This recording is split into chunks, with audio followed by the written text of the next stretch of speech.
गेली. तर माझी लहान मुलगी होती तेव्हा जस्ट इंटरनेटवर त्यांना शाळेमध्ये शिकवत होते, काही करत होते. त्याच्यात तिने ते टॅरो कार्ड्स पाहिलं असेल आणि तिला प्रत्यक्ष त्या मॉलमध्ये तो बॉक्स दिसला आणि तिने माझ्याकडे हट्ट केला, की मला ते घेऊन दे. त्या काळामध्ये ते ₹500 काहीतरी कार्ड्स होतं. मला खूप महाग वाटलं. म्हटलं, "बापरे! एवढं आणि काय करणार आहे तू?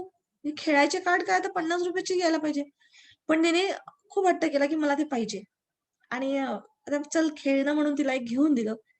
तिने पण त्याची छान स्टडी केली. त्याच्यात जे काही सांगितलं होतं ते केलं आणि नेटवरून तिने काही काढलं असेल, केलं असेल. 9व्या-10व्या वर्गातली मुलगी ती छोटीशी अगदी मासूम असं म्हणजे आणि एक दिवस बसली. चांगली 21 दिवस त्याच्यावर आपण जसं सांगितलं ना मी रेकी द्या असं करा, तसं काहीतरी तिने केलं. तोपर्यंत तेव्हा त्या काळामध्ये दूर-दूरपर्यंत नागपुरात टॅरो कार्ड्स काय, रेकी काय, काहीच नाही माहिती. आम्ही अगदी म्हणजे काहीच माहीत नव्हतं आम्हाला. तर एक दिवस बसली सगळी आजी-आजोबा, मामा-मामी सगळे होते आणि म्हणे, की "मी सगळ्यांचं भविष्य सांगते. तुम्हाला पाहिजे तो प्रश्न विचारा." आणि बसली आपली मस्तपैकी आणि एकेकांना सांगायला लागली प्रश्न. कोणी गमतीमध्ये विचारतात. माझी वेळ आली तर मी पण काही प्रश्न विचारले. तर तिने जे उत्तर दिले किंवा मनातली अशी गोष्ट सांगितली म्हणजे जे खरंच आपण आपल्या मुलांशी नाही एवढं बोलत ना आणि परत मी तर त्यावेळेस इतकी अशी होती, उदास अशी होती, की म्हणजे आयुष्य संपून गेलं होतं असं म्हणजे असं वाटत होतं, की काहीच नाही माझ्या आयुष्यात. अशा वेळेस तिने ते काय गोष्टीच्या गोष्टी माझ्यासोबत शेअर केल्या आणि सांगितलं. माझ्या आश्चर्याला पारावार राहिला नाही. त्याच्या आधी मला भविष्य म्हणजे मला विश्वासच नव्हता असा ह्या सगळ्या गोष्टीवर. माझ्या आईवर म्हणजे मी चिडायची अक्षरशः. काही पण तू त्या ज्योतिषाच्या मागे लागत राहते, कुंडल्या पाहत राहते, हे करत राहते, ते करत राहते. बिचारी ती माझ्यासाठी करायची. पण मला ते संताप यायचा, की काहीतरीच खोटारड-नाटळ करतात असं वगैरे. पण मला माझी सख्खी मुलगी माझ्या मनातली ती गोष्ट सांगते आहे. इतकी-इतकी इनोसेंटली मला ते आता म्हणजे पाहिजेच होतं. आणि बघा आपल्याला ब्रह्मांड आपण जे मागतो, जीवन आपल्याला स्वतःहून काहीच देत नाही. म्हणजे ह्या गोष्टीची प्रचिती मला तिथे आली. आपण आपल्या भावना, आपल्या फीलिंग्ज, आपले विचार जे प्रगट करतो आणि जितक्या पॉवरफुली फ्रिक्वेन्सीने प्रगट करतो ना, तितक्या पॉवरफुली तो तुम्हाला देतो जीवन. आणि त्याची प्रचिती मला त्या टाईमवर आली. एका रद्दी पेपरवर मला टॅरो कार्डद्वारा भविष्य जाणे असं एक जाहिरात दिसली आणि मी तिथे फोन केला त्या मॅडमला आणि मी जाऊन पाहिलं. आमच्या नागपूरमध्ये. त्या जस्ट पुण्याहून शिकून आल्या होत्या आणि त्यांनाही एवढी काही प्रॅक्टिस नव्हती. कोणाला शिकवलं नव्हतं. पण चालू केलं होतं त्यांनी. आणि मी गेले आणि मला त्यांनी जे काही बरंच एक-एक त्यांनी आपल्या काही-काही नोट्स वाचायच्या, सांगायच्या. म्हणजे त्यांनाही तेवढं पाठांतर असं हे नव्हतं किंवा त्याही नवीनच होत्या. पण जरी त्या नवीन होत्या, जरी त्या सांगत होत्या, त्या मला इतकं बरं म्हणजे वाटलं, की बापरे! काय आहे हे? काय आहे म्हणजे अशी आणि बऱ्याचशा गोष्टी मग त्यांनी मला खूप बऱ्याच गाईड केल्या वगैरे आणि मला तिथे मग शिकायची इच्छा झाली. तिथे मी टॅरो कार्ड शिकले आणि मग रेकी पण शिकले. पण ना मला त्याच्या मागचं तरी पण सायन्स माहिती नव्हतं. कारण त्या पण इनोसंट ना मॅडम. त्यांनाही एवढी स्टडी नव्हती. असं काही नव्हतं. आम्ही अंधारातच भटकल्यासारखं आपलं चला येतं, येतं, येतं आणि आश्चर्य करायचं. पण लोकं जेव्हा मला असं बोलायचे, की "असं थोडी होतं, असं केल्याने ना तुला काहीतरी बॅकग्राऊंड माहिती असेल किंवा काहीतरी." आणि माझ्या म्हणजे एक आमचं हॉटेल होतं, तिथे एक वरती रूम होती, तर त्यांनी मला एक असा सेटअप पण लावून दिला होता. पण ना जे माझे भाऊ होते ते म्हणजे असे चिडवायचे आणि मग एखाद्या मित्राला आणायचे आणि मग सांगायला लावायचे भविष्य मला आणि मला बॅकमध्ये मला ते म्हणजे असं एक कमेंट करायचे, की "याचं ना असं-असं आहे, याचं तसं-तसं आहे, याला असं-असं सांगशील." तर ती माहिती पुरवायचे. ॲक्चुअली मी ती सगळी माहिती काढून टाकायची, पण ते जबरदस्तीने सांगायचे तर ऐकायलाही लागायचं ना. तर चला आणि मी थोडीशी म्हणजे एवढं एक एक कमांड नव्हतं आणि त्यांनी सांगितलेली माहिती. पण रिअली त्याच्यामध्ये जे चित्र येतात आणि त्या चित्रांची नुसतं तुम्ही नोट्स वाचून जरी सांगितलं ना, तरी सुद्धा तुमचं भविष्य खरं ठरतं. हे मला दिवसेंदिवस जाणवायला लागले, ओळखायला लागले आणि माझा आत्मविश्वास वाढायला लागला. आणि मग त्याच्यानंतर मी असे अनेक सायंटिफिक कोर्सेस केले. NLP आहे, लँडमार्क फोरम आहे आणि बऱ्याच लोकांच्या सहवासात आली. मग ते हळू समजायला लागलं आणि तो जो अनुभव त्याचे शेअरिंग करत म्हणजे त्या केस स्टडीज करत गेली, त्याचे ठरवलेलं सांगितलेलं भविष्य ऐकून मला माझाच थरकाप होऊन जायचा, की मी काय सांगितलं आणि काय झालं? आणि दूर-दूरपर्यंत स्वतःला कुठेच असं म्हणजे आपलं माइंड असं काढून ठेवावं लागतं. आपले स्वतःचे विचार तिथे काहीच टाकायचे नसतात, जेव्हा समोरचा व्यक्ती विचारतो. तर असे अनेक प्रसंग येत गेले आणि तो माझा विश्वास पक्का होत गेला आणि आज मला त्या सायन्स समजलं त्याच्यामागचं, की अरे आपलं विचारच आपलं भविष्य घडवतं. आपण जसा विचार करतो, त्या विचारांची फ्रिक्वेन्सी आणि त्या चित्रांची फ्रिक्वेन्सी ही एकजूट होते, म्हणजे मॅच होते आणि हा भौतिकशास्त्राचा नियम आहे. हा काही आपण नाही बनवलाय, तुम्ही, मी कोणी नाही बनवलं. हा नेचरचाच लॉ आहे. जसं गुरुत्वाकर्षणचा लॉ आहे. वरून खाली वस्तू पडणार तर पडणारच. तो मग छोटं बाळ असो, की म्हातारा माणूस असो, की लोखंडाची असो, की कापसाची वस्तू असो, खाली पडणार. तसंच आहे, की सेम एनर्जी फ्रिक्वेन्सी ही मॅच होणारच. आणि एक कुठलंही म्हणजे हा पृथ्वी तलावर एका दगडापासून तर ह्युमन बीइंग पर्यंत एनर्जी आहे. आपण फक्त एनर्जी आहोत. आणि एनर्जी ह्युमन बीइंग फक्त हाय फ्रिक्वेन्सी एनर्जी आहे. म्हणजे त्यांच्यामध्ये विचार करण्याची ताकद आहे. आपण खरंच आपल्यामध्ये बऱ्याचशा गोष्टी म्हणजे कमतरता आहेत. म्हणजे माणसामध्ये, की माणूस हा पक्ष्यासारखा उडू शकत नाही.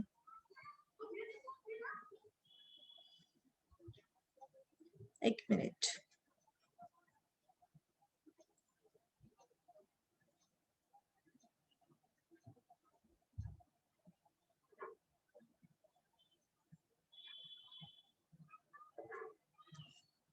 हं, हे तर खूपच झालं रे तुझं.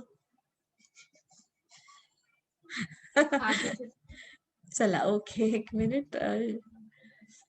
हां.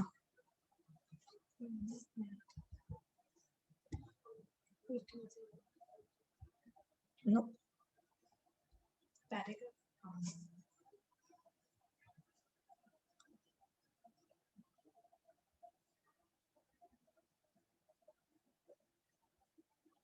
नाही, तू ते केलंच नाहीये. चला ओके. तर एक मी तुम्हाला एक सांगू इच्छिते, की खरंच आपण माणूस इतकं म्हणजे आपली तेवढी पकड नाहीये, आहे ना त्याच्यावर. आपण पक्ष्यासारखं उडू शकत नाहीये. आपण माशासारखं पाण्यामध्ये पोहू शकत नाही. आपण गरुडासारखी झेप घेऊ शकत नाही किंवा तीक्ष्ण नजर नाहीये किंवा चित्यासारखी आपल्याकडे सुळे पण नाहीये. इतका कमजोर प्राणी आहे आपण, माणूस म्हटलं तर. पण तरी पण माणसाजवळ सगळ्यात पॉवरफुल अशी ताकद दिलेली आहे, ती म्हणजे आपल्या विचारांची. आणि त्या विचारांना पकडण्याची ताकद आपल्यामध्ये आहे. आणि ते विचार, त्या विचार क्रिएट करतात एक एनर्जी फ्रिक्वेन्सी. आणि ती एनर्जी फ्रिक्वेन्सी आपल्या कुठल्याही गोष्टीमध्ये व्यक्ती, स्थिती, परिस्थिती, वस्तू हा याच्याशी जेव्हा एकरूप होते ना, तेव्हा ती व्यक्ती किंवा ती परिस्थिती, ती वस्तू, ती स्थिती आपल्यासोबत मॅच होते आणि आपण म्हणतो, की मला हेच पाहिजे होतं आणि मला हेच मिळालं. पण कधी-कधी असं वाटतं, की आपल्याला हे नाही पाहिजे होतं आणि कसं काय मिळालं? दुःख कुणाला पाहिजे असते?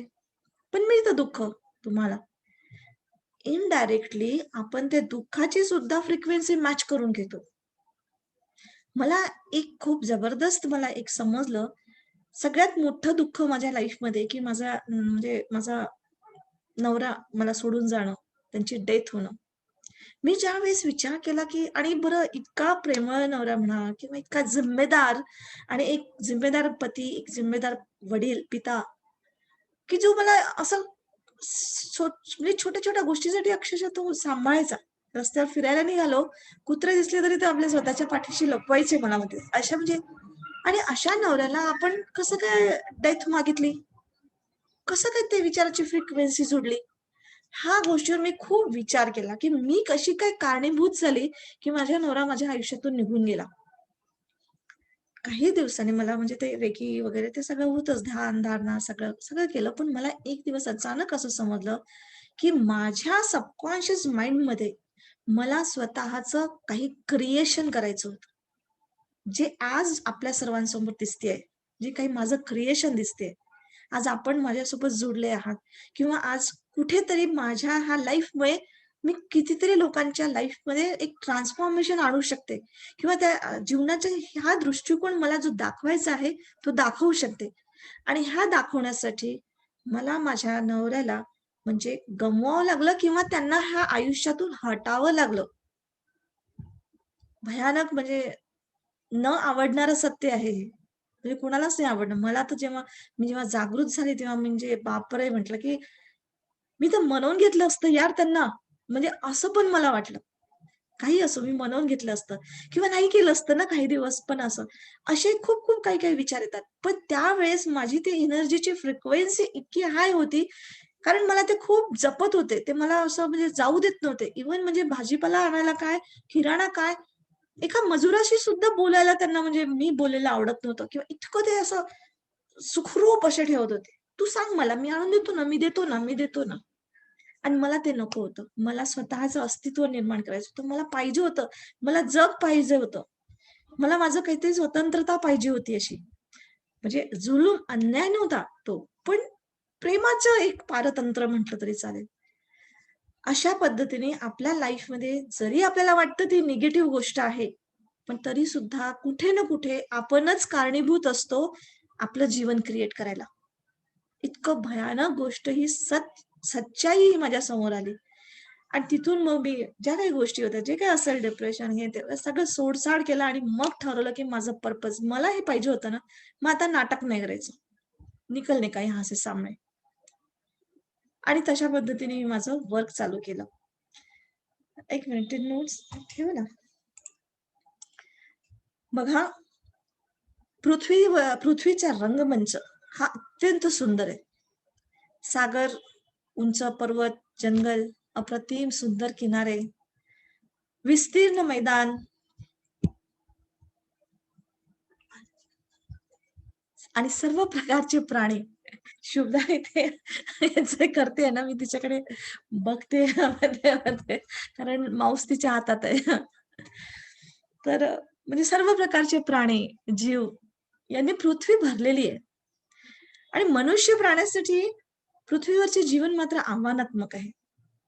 लहानपणापासून तर कुमारवय, तारुण्यात, म्हातारपण इथपर्यंत खरंच जी काही आपली वाढ होते ना, ती दुःखदायक आहे. शारीरिक यातना, गरिबी, दुःख असं साईडला कर. मृत्यूच्या घटना.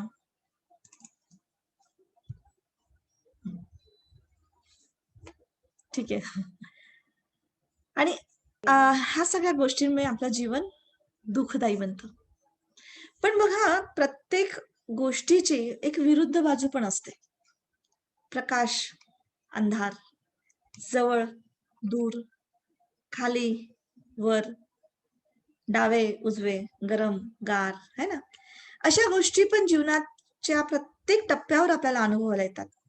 आणि त्याचप्रमाणे मित्र, शत्रू, प्रेमात पडणे, प्रेमभंग होणे, सुरक्षितता, अनिश्चितता, आनंद, निराशा हे तर आहेतच. पण प्रत्येक मानवाला सद्गुण आणि दुर्गुण पण आहेत. प्रत्येक म्हणजे हा पृथ्वीवर प्रत्येक गोष्टीला विरुद्ध गोष्ट आहे. आणि याच तत्वावर जेव्हा तुम्ही प्रवास सुरू करता ना, तेव्हा तेव्हा तुम्ही सर्व साधनाने संपन्न आहात, शक्तिमान आहात. अशा क्षमतांनी तुम्ही जन्माला आले आहात. तुमच्या जीवनातले अडथळे आणि आव्हान पार करून तुमच्या स्वप्नांना प्रत्यक्षात आणण्याची प्रचंड क्षमता तुमच्यात आहे. आणि हे आपल्याला माहीतच नाही. कारण आपल्याला तसं एज्युकेशनच झालेलं नाही ना. आपण गेलोय शाळेमध्ये, एक प्रोफार्मा दिलेला आहे, की असं-असं एज्युकेशन करायचं. पहिल्या वर्गातून 10वी पर्यंत, 10वी नंतर 12वी, 12वी नंतर बनायचं आणि तशाच पद्धतीने नोकरी बस याच्यामध्ये आपण एक मर्यादित असं घेतलेलं आहे.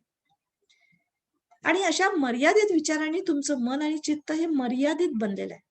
त्यामुळे आपण कसं आहे, की ती कल्पनाच नाही करू शकत आणि आपल्या मूळ स्वभावाची किंवा आपल्या प्रचंड क्षमतेची स्मृतीच आपल्याला राहिली नाहीये. आणि जर याचा शोध घ्यायचा आहे ना, तर टॅरो कार्ड्स इथे आपल्याला जबरदस्त पॉवरफुल काम करत असतात आपल्यासाठी. आणि आपल्याला विचार पकडतात ते. एक विचार पकडण्याचं शास्त्र म्हटलं तरी चालेल. आणि विचारांच्या मार्फत जी एनर्जी असते ना, त्या एनर्जीला पकडलं जातं. आणि तशा पद्धतीने ते विचारांची एनर्जी आपण बदलवून आपलं सामर्थ्य, सामर्थ्य पण पणाला लावावं लागतं. सामर्थ्य म्हणजे जी काही तुमची शारीरिक, भौतिक, मानसिक परिस्थिती असेल, ते पण पणाला लावून तुम्ही तुमचं भविष्य बदलवू शकता. ही ताकद आपल्यामध्ये आहे. चला तर विचारांना पकडायला शिकूया. स्वतःच्या आयुष्याला जाणूया आणि दुसऱ्यांना पण मदत करूया. टॅरो कार्ड शिकूया. आणि मजेदार आहे, मजेदार गोष्ट आहे. आणि इतके जबरदस्त त्याच्यात म्हणजे पॉवर असतं ना, की काही-काही वेळेस दुसऱ्यांना पण मजेदार म्हणजे गंमत म्हणूनही सांगता येतं. काहीही प्रश्न विचारता येतात. काहीही म्हणजे तुम्हाला पाहिजे ते. हळू आपण त्याच्यामध्ये जातो, करतो आणि म्हणजे त्याच्यामध्ये डीप असं जात असतो. बघा, एक मी तुम्हाला आणखी एक जबरदस्त पॉइंट जीवनाचा मी सांगू इच्छिते, की कारण आणि परिणाम. म्हणजे जे काही आपल्याला परिणाम आज दिसतात, त्याच्या मागे काही ना काही कारण 100% आहे म्हणजे आहेच. तुम्ही असं बोलूच नाही शकत, की माझ्यासोबत हे असं का होते आहे? मी तर अशी आहे, मी तर तशी आहे. म्हणजे इतकं मोठी मी सच्चाई तुम्हाला सांगितली मी माझ्या आयुष्यातली, की माझ्या नवऱ्याचा म्हणजे एवढा प्रिय नवरा सुद्धा मी गमावू शकते, कारण त्याच्यामागे काहीतरी कारण आहे. मला हे परिणाम मिळालं. त्या कारणाला कारणीभूत कुठेतरी माझं सोच विचार म्हणा कुठेतरी आहे. पॉझिटिव्ह, निगेटिव्ह मला नाही माहिती, पण आहे. कारण आणि हे कारण आणि परिणाम यांचे नियम यशस्वी होण्यासाठी आपण कारण आणि कार्य यांचा नियम पण समजून घेतला पाहिजे. म्हणजे जशी कृती असते तशी फलित असतं. त्याचं म्हणजे जी आपण कृती करतो, त्याचं फलित आपल्याला मिळतंच. मग तुम्ही नोइंगली म्हणा किंवा अननोइंगली. म्हणजे ह्या जगामध्ये तुमचं जे काही अस्तित्व निर्माण झालेलं आहे, तुम्ही जसे बनलेले आहे, तुमची सामाजिक, तुमची मानसिक, तुमची फायनान्शियल, तुमचं जे काही तुमची स्थिती, परिस्थिती तयार झालेली आहे, कारणीभूत आपण आहोत स्वतः आणि ही जिम्मेदारी आपण घेतली पाहिजे बस. ठीक आहे. कारणीभूत म्हणजे असं नाही की तुम्ही काहीतरी वाईट केलं किंवा खूप चांगलं केलं असं नाही. नाही माहीत राहत ना आपल्याला अननोनली. झालं, कर्म आहे ते. पण ह्या गोष्टी जेव्हा आपण शिकतो ना, जसं रेकी शिकतोय किंवा आता हे टारो कार्ड शिकतोय, याच्याने काय फायदा काय होतो आपल्या आयुष्यामध्ये? आपण अवेअर होतो आपल्या कर्माप्रती, की आपण काय कर्म पेरतो आहे. आतापर्यंत बिनधास्त जसं आलं तसं मनातही विचार कुणाला माहिती ना कोण कोण कसा विचार करतोय? कुणाला माहिती? आपल्यालाही स्वतःला स्वतःचे विचार वाचता येत नाही बरेचदा. आणि वाटेल तसा विचार करत बसतो, निगेटिव्ह थॉट्समध्ये जातो आणि मग मोठं चांगलं नाव देतो डिप्रेशन. किंवा मग क्रोधही दुसऱ्यांचा करतो, तर आपल्याला वाटतं की अरे माझ्या जागी कोणी असतं ना, तर कोणी राग केला असता. पण नाही, असं थोडी असतं काही, की तुम्हाला एखाद्या गोष्टीसाठी राग येतो म्हणून काही सगळ्यांनाच त्या गोष्टीसाठी राग येणार. ही सत्यता आपण स्वीकारत नाही. आपण स्वतःसाठी जेव्हा विचार करतो ना, तेव्हा खूप चापलूसी करतो आणि दुसऱ्यांसाठी सहजच त्यांच्यावर ब्लेमिंग लावून देतो.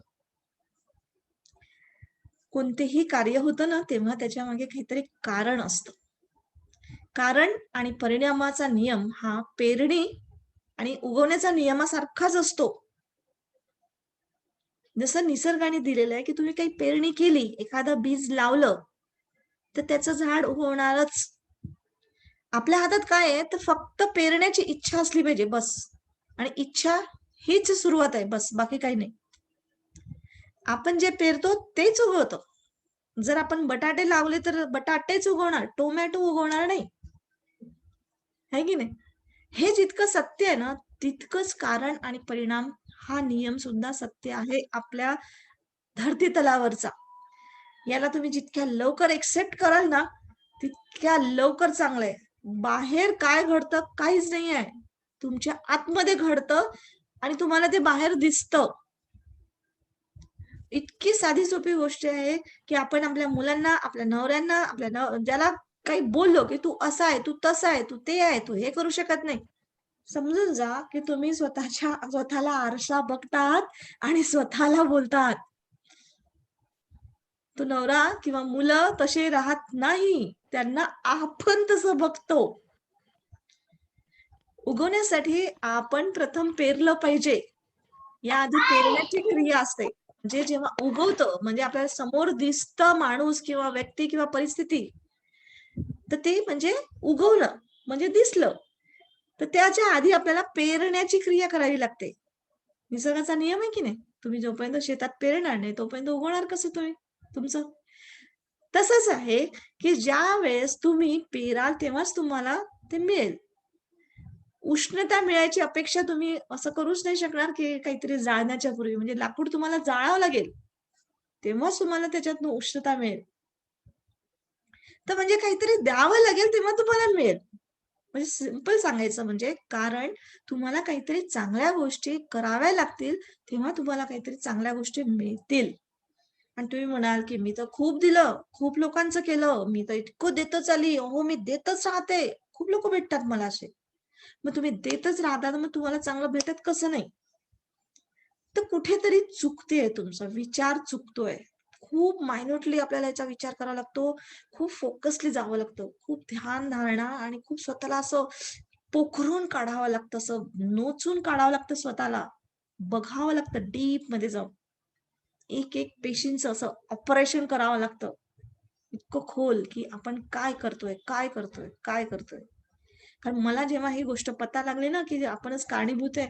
सगळ्यात मोठा धक्का माझ्या लाईफमध्ये हाच होता, की माझा नवरा सोडून गेला याच्यामागे कारणीभूत मी कशी? तर बघा कसा विचारांचा खेळ होता. माझे विचार तर पॉझिटिव्ह होते. पण त्या विचारांची फ्रिक्वेन्सी इतकी हाय होती, की मला करायचंच आहे. मला जायचंच आहे लोकांच्या समोर. मला दाखवायचंच आहे. मला असं करायचंय. त्या फ्रिक्वेन्सीच्या समोर त्यांची फ्रिक्वेन्सी नाही जुळली. त्यांना हटवावं लागलं त्या ब्रह्मांडाला.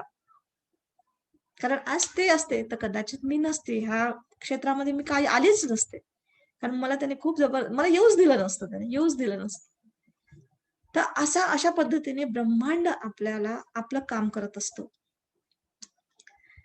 आपल्याला काही मिळण्यापूर्वी आपल्याला दिलं पाहिजे आणि काही आणि तरी पण काही माणसं अशी असतात, की म्हणजे सतत काहीतरी म्हणजे देण्यापूर्वीच काहीतरी मिळण्याची वाट पाहत असतात. की अरे मी तर आणि पेशन्स पण नसतो बऱ्याचशा लोकांनी. अरे पण म्हणतात, "अरे मी तर हा कोर्स केला आणि मी तर आता चांगली वागतेय." तरी पण ते इतके बोलतात आहे. म्हणजे आता तर आपण काहीच नाही बोलायचं का? अन्याय सहन करायचा का? असे रिप्लाय येतात मला म्हणजे.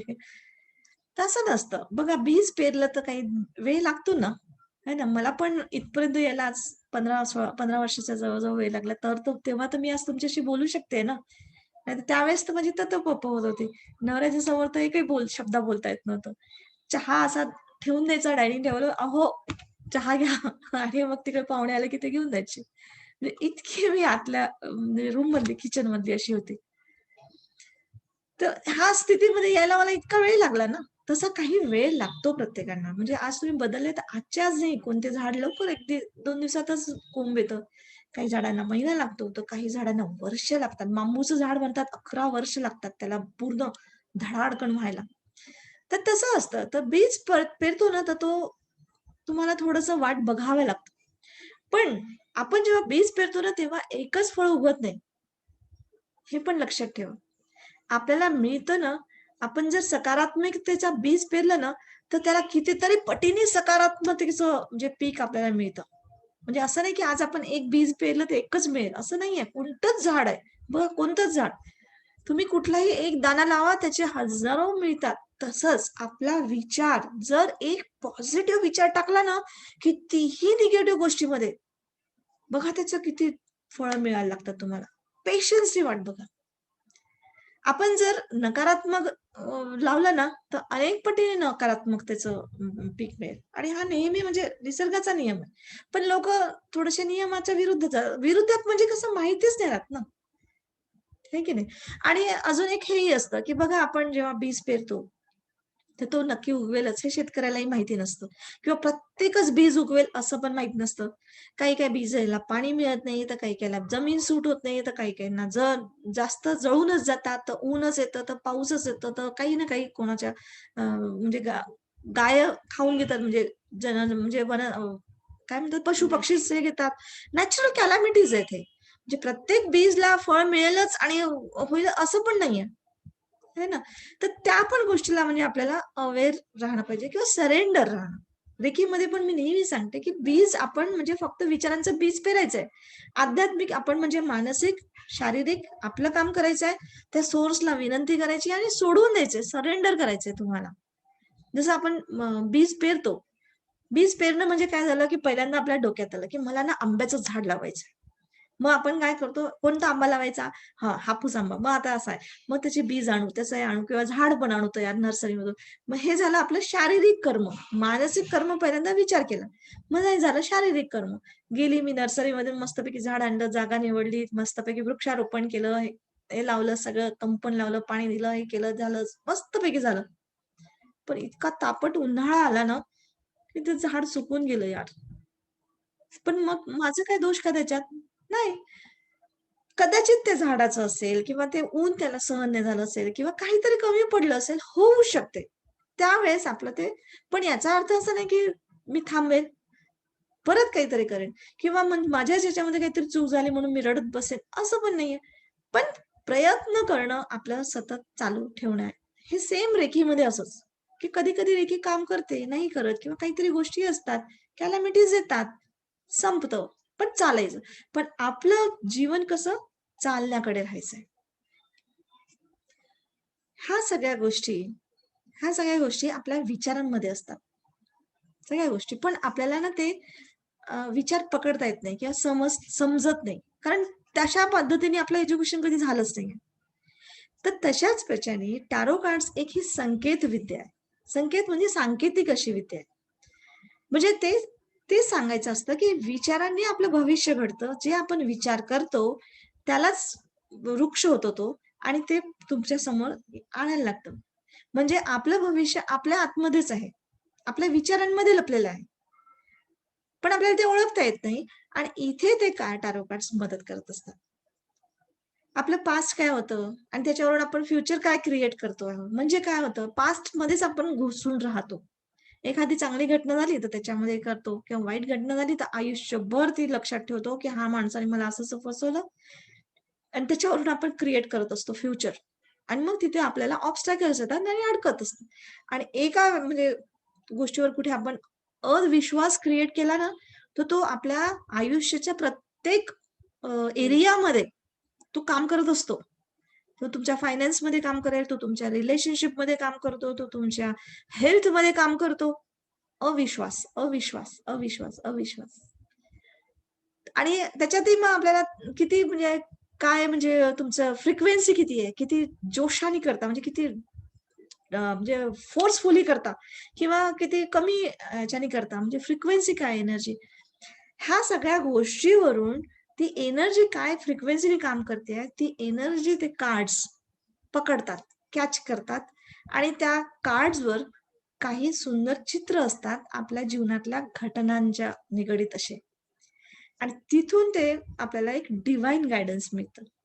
त्याला आपण डिव्हाइन गाईडन्स म्हणजे एक नेचरने आपल्याला गाईडन्स दिलेलं आहे, असं म्हणता येईल. तर टॅरो कार्ड्स ॲक्चुअली हे जरी कार्ड साधे-सुधे पेपरचे कार्ड आहेत, एक पेपरचा तुकडा आपण म्हणतोय. पण तरी पण त्याची जी एनर्जी असते ना, ती आपल्या अंतर्मनाच्या चेतनेशी जोडलेली असते. आणि त्याच्यामुळे कार्डमधल्या चित्रांच्या द्वारे सांकेतिक भाषेत ते आपल्याला प्रत्यक्ष तो ब्रह्मांड म्हटलं तरी गाईडन्स देत असतो. आणि ते ओळखूनच समजा आता आपल्याला दिसलं, जसं फॉर एक्झाम्पल आपल्या मुलीच्या लग्नासाठी किंवा कशा गोष्टीसाठी असं दिसलं, की अरे हा मुलगा कसा आहे किंवा काय आहे आणि आपण त्याच्यावर केलं आणि आपल्याला चांगलं मिळालं तर ठीक आहे, ओके. करू शकतो. पण नाही केलं, म्हणजे नाही आहे किंवा अशा-अशा अडचणी येऊ शकतात. असं तो दाखवतो कार्ड. हाच माझा स्वतःचा प्रत्यक्षाचा अनुभव आहे. हां, तुम्ही त्याच्यावर अप्लाय करून मग त्याला यूज किती करता म्हणजे ॲक्शनमध्ये किती घेता हे आपल्यावर डिपेंड आहे. आणि तुम्ही मग त्यावेळेस ॲक्शनमध्ये घेऊ शकाल किंवा नाही घेऊ शकणार हे पण डिपेंड आहे. कारण काही-काही डिव्हाइन म्हणजे डेस्टिनी कार्ड असतात, की ते तुम्ही डेस्टिनी बदलवू नाही शकत. पर्टिक्युलर एखादा व्यक्ती तुमच्या लाईफमध्ये येऊन तुम्हाला धोका देईल आणि निघून जाईल, तुमच्या आयुष्यात काहीतरी नुकसान करेल आणि निघून जाईल, ही तुमची डेस्टिनी असते. त्याच्यामध्ये तुम्ही वाचू नाही शकत. कारण त्या जीवनाला तसा धडा द्यायचा असतो. ते शिकवायचं असतं. तरी जरी तुम्ही टॅरो कार्ड्स बघितलत. कारण हा स्वतःचा माझा अनुभव आहे. पैशांचा जेव्हा माझा घोळ झाला सगळा, करोडो रुपये माझ्या हातून गेले. त्याही वेळेस मी कार्ड शिकले होते ना. एखाद वर्ष झालं होतं. पण बस गमती-गमतीमध्ये आणि मी बघायची आणि तेव्हापासून प्रत्येक कार्डची केस स्टडी लिहून ठेवायची. आणि ते विसरून गेली, राहून गेलं असं एका डायरीमध्ये असं. कित्येक वर्षानंतर म्हणजे श्रद्धाने ते अशी तिच्या हातात सापडली डायरी आणि तिने मला म्हणे, की "बघ मम्मी तू सगळं लिहिलेलं आहे, की तुझ्यासोबत काय-काय होणार आहे." तरी पण त्या माणसावर विश्वास ठेवला आणि तू सगळं त्याच्या हातामध्ये देत गेली. कारण काय होत होतं, की मला तो माणूस प्रत्यक्षामध्ये एक तर त्याला लहानपणापासून ओळखत होती. माझ्या सख्ख्या नणंदेचा मुलगा होता. म्हणजे वयाच्या 18व्या 19व्या वर्षापासून म्हणजे माझी त्याच्याशी ओळख होती किंवा मी त्याला पाहिलं होतं. माझ्या मुलींना लहानपणापासून त्याच्या अंगाखांद्यावर खेळल्या होत्या. ते इतके चांगलं म्हणजे बाहेरच्या माणसावर विश्वास कुठे आता मी बघू बाहेरचा माणूस, त्यापेक्षा आपला घरचा आहे ना, त्याच्यावर मी पूर्ण सरेंडर होऊन टाकून दिलं. पण इतकं सुंदर म्हणजे त्यांनी रिलेशन सगळे खराब तर केलेच आणि पैसेही गेले. पण हरकत नाही. त्याच्यातही मी पास्ट लाईफ रिग्रेशन मधूनही मी बघितलं, की त्याच्यासोबत असं का बरं केलं असं त्याने मला. इतकं म्हणजे कधीच त्याला मी आवाज जोरात करून बोलले नाही, की रागवली नाही, कधीच नाही. तरी पण का बरं त्याने असं करावं? शेवटी तर मी त्याला अक्षरशः हात जोडून, की "चल ठीक आहे, डुबले असतील ना, डुबले असतील. मला तू महिन्याचे ₹10,000 दे. माझा किराणा चालू, मला इलेक्ट्रिक भरून भरून दे बिल." इतकी विनंती केली, पण तरी सुद्धा त्याने रफली अँड टफली मला दरवाजा बंद केला माझ्यासाठी. पण मला नंतर ते समजलं, की त्याचा दरवाजा बंद करणं हे माझ्यासाठी किती योग्य होतं. तेव्हा मी आज तुमच्या सगळ्यांशी बोलतेय. कारण कदाचित त्याने दिली असती ना, तर मी भिकारी बनून आली असते तिथे. आणि आज करोडो रुपये कमवायची ताकद माझ्यात आली आहे. रुपये तर साइड बाय साइड आहे. पण मला तुमच्यासारखे लोकं कमवायची ताकद माझ्यात आली ना, तुमच्यासारखे लोकं खरंच आज मला म्हणजे माझ्या डोळ्यात पाणी आलं म्हणजे रिअली मला ह्या गोष्टीचा खूप म्हणजे एकदम असं जाणवतं, की कसे काय लोकं आपल्यावर विश्वास ठेवतात आणि कसं काय न भेटता, न बोलता पैसे देतात. जबरदस्त आहे. पण तुमच्या एकेका रुपयाची किंमत मला आहे. त्याचं भरभरून मी तुम्हाला देणार आणि मला ह्या धर्तीवरून जायचंय ना, तर देऊनच द्यायचंय. तर अशा पद्धतीने आपल्या अंतर्मनाशी हे जोडतात.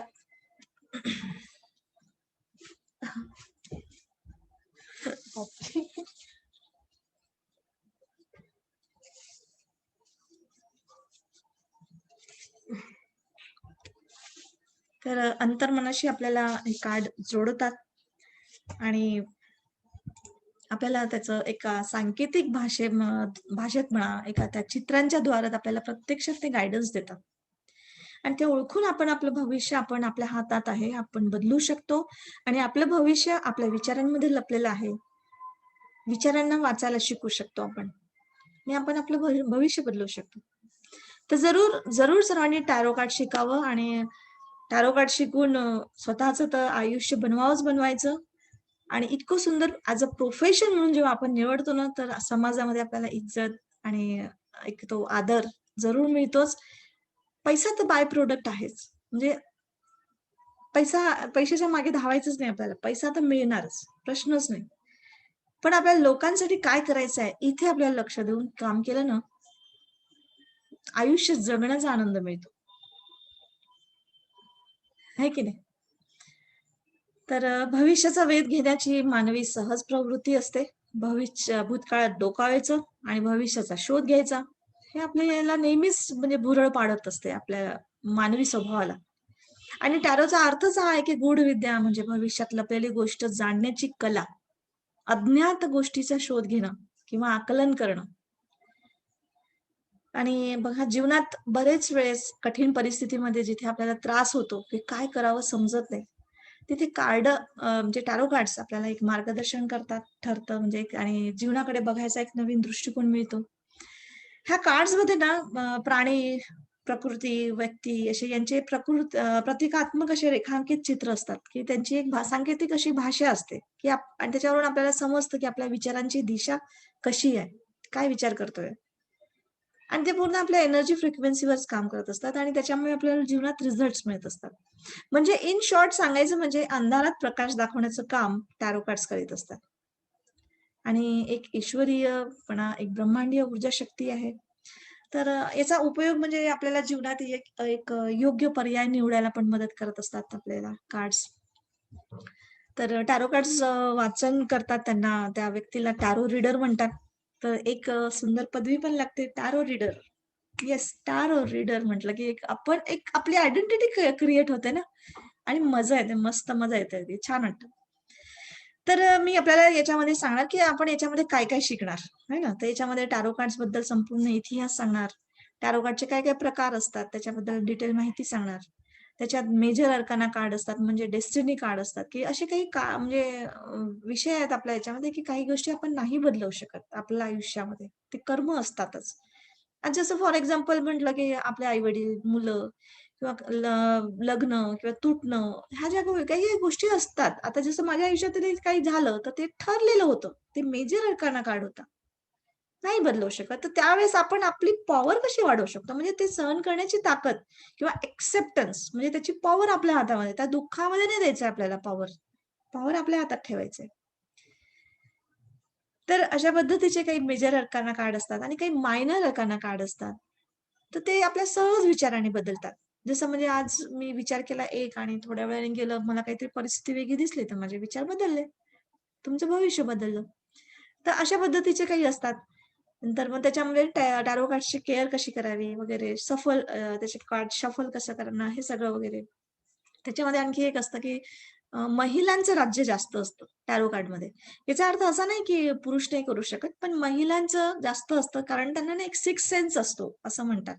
हा नेचरच आहे म्हणजे आणि याच्यामध्ये काही असं हे नाही राहत म्हणजे न्यूरोलॉजी वगैरे नाही राहत, की न्यूमरोलॉजी म्हणजे नंबर्सचा गेम किंवा कॅल्क्युलेशन्स किंवा काहीतरी रत्न, खडे असं किंवा काय असं, असं काहीच नाही राहत.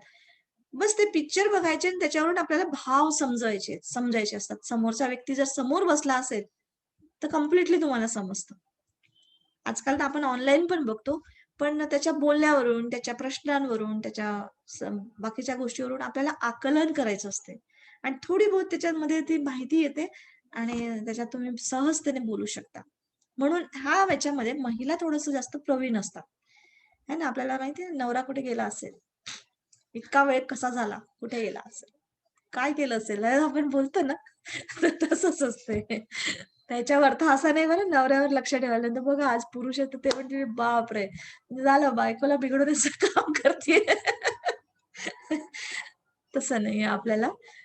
एक चांगल्या डायरेक्शनने आपल्याला बघायचंय. ठीक आहे. तर असं काही तिथे सांगितलं जातं आणि टॅरो विषयी बऱ्याचशा महत्त्वपूर्ण गोष्टी असतात. त्याच्यानंतर टॅरो कार्ड चार्जिंग करणं असतं आणि त्याच्यात अनेक स्प्रेड्स पण असतात. जसं म्हणजे काही गोष्टी ऑप्शन्स असतात, तर काही गोष्टी पास्ट, प्रेझेंट, फ्युचर कसं बघू शकता. 7 कार्डचा एक स्प्रेड असतो. त्याच्यामध्ये त्याचं तुम्ही जो काही प्रश्न विचारला त्याचा बेस काय होता? मग त्याच्यानंतर त्या प्रश्नाच्या रिलेशनशिपमध्ये तुम्ही काय विचार करत आहात? किंवा काय परिस्थिती आहे? त्या प्रश्नाच्या करिअरमध्ये तुम्ही काय करू शकता किंवा करू शकत नाही, जसं काही उत्तर आलं ते. मग तुमच्या हार्ट डिझायरमध्ये काय? बरेचदा आपण वरून हो म्हणतो, पण हार्ट डिझायर म्हणजे खूप आतमध्ये आतमधलं मन म्हणजे तुम्हाला नाही बोलत असतं. ते सुद्धा इथे पकडलं जातं, की तुम्ही काय करायची इच्छा आहे तुम्हाला, पण आतमध्ये तुम्हाला काय शंका आहे किंवा काय हे आहे. नाही म्हणते तुमचं अंतर्मन. ते सुद्धा तिथे पकडलं जातं. नंतर मग आता तुम्ही काय करणार? काय स्टेप घेणार? त्याच्यानंतर मग भविष्य म्हणजे आता सध्या आउटकम काय आहे? आणि मग त्याच्यानंतर तुम्ही जस्ट प्रोबेबल फ्युचर म्हणजे काय करू शकता? काय करायला पाहिजे किंवा काय करायला नको? असं ते 7 कार्डचा स्प्रेड असतो. 10 कार्डच्या स्प्रेडमध्ये रिलेशनशिपचा असतो, की रिलेशनशिप विथ म्हणजे सगळ्यांशीच. तुम्ही आई, मुलगी असेल, नवरा-बायको असेल, भाऊ-भाऊ असेल, मित्र-मित्र, मैत्रिणी, बॉयफ्रेंड, गर्लफ्रेंड जे काही असेल रिलेशनशिप. इव्हन 2 पार्टनर असतील, त्यांच्यामध्ये पण समजा रिलेशनशिप कशी आहे? काय आहे? निभू शकते का? कोणाला काय कोणाच्याकडनं अपेक्षा आहेत? मग त्या अपेक्षा पूर्ण होऊ शकतात का? की किती सही आहे? किती हे आहे? मग कोणाला रिलेशनशिप टिकवायला जास्त मेहनत करावी लागेल. कोण करून राहिलं, कोण करत नाहीये. म्हणजे ह्या सगळ्या गोष्टी तिथे अशा 6 कार्डच्या स्प्रेडमध्ये म्हणा, 10 कार्डच्या स्प्रेडमध्ये आपल्याला दिसायला लागतात.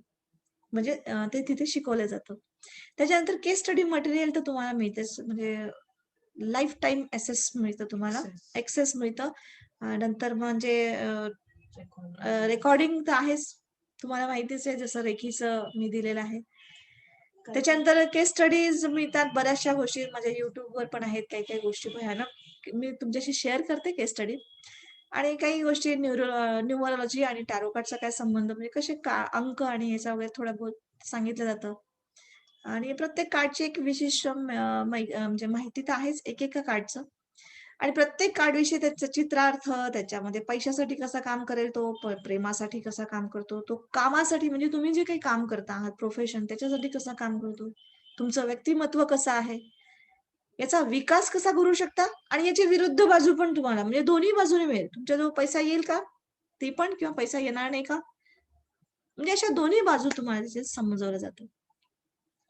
तर अशा पद्धतीने तुमचं सगळं तुम्हाला समजलं जातं. तुम्हाला खरंच मी एक गोष्ट खूप सुंदर म्हणजे सांगू इच्छिते. पण त्याच्या आधी ना तुम्हाला एक माझी एक शेअर करते. ते हे आपल्याला दाखवायचं आहे हां. नंतर हा नोट असाच ठेव.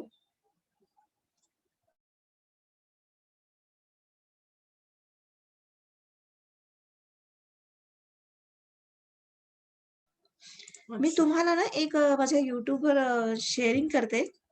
तसं नाही करत. का? म्यूट कर. तू जर स्क्रीन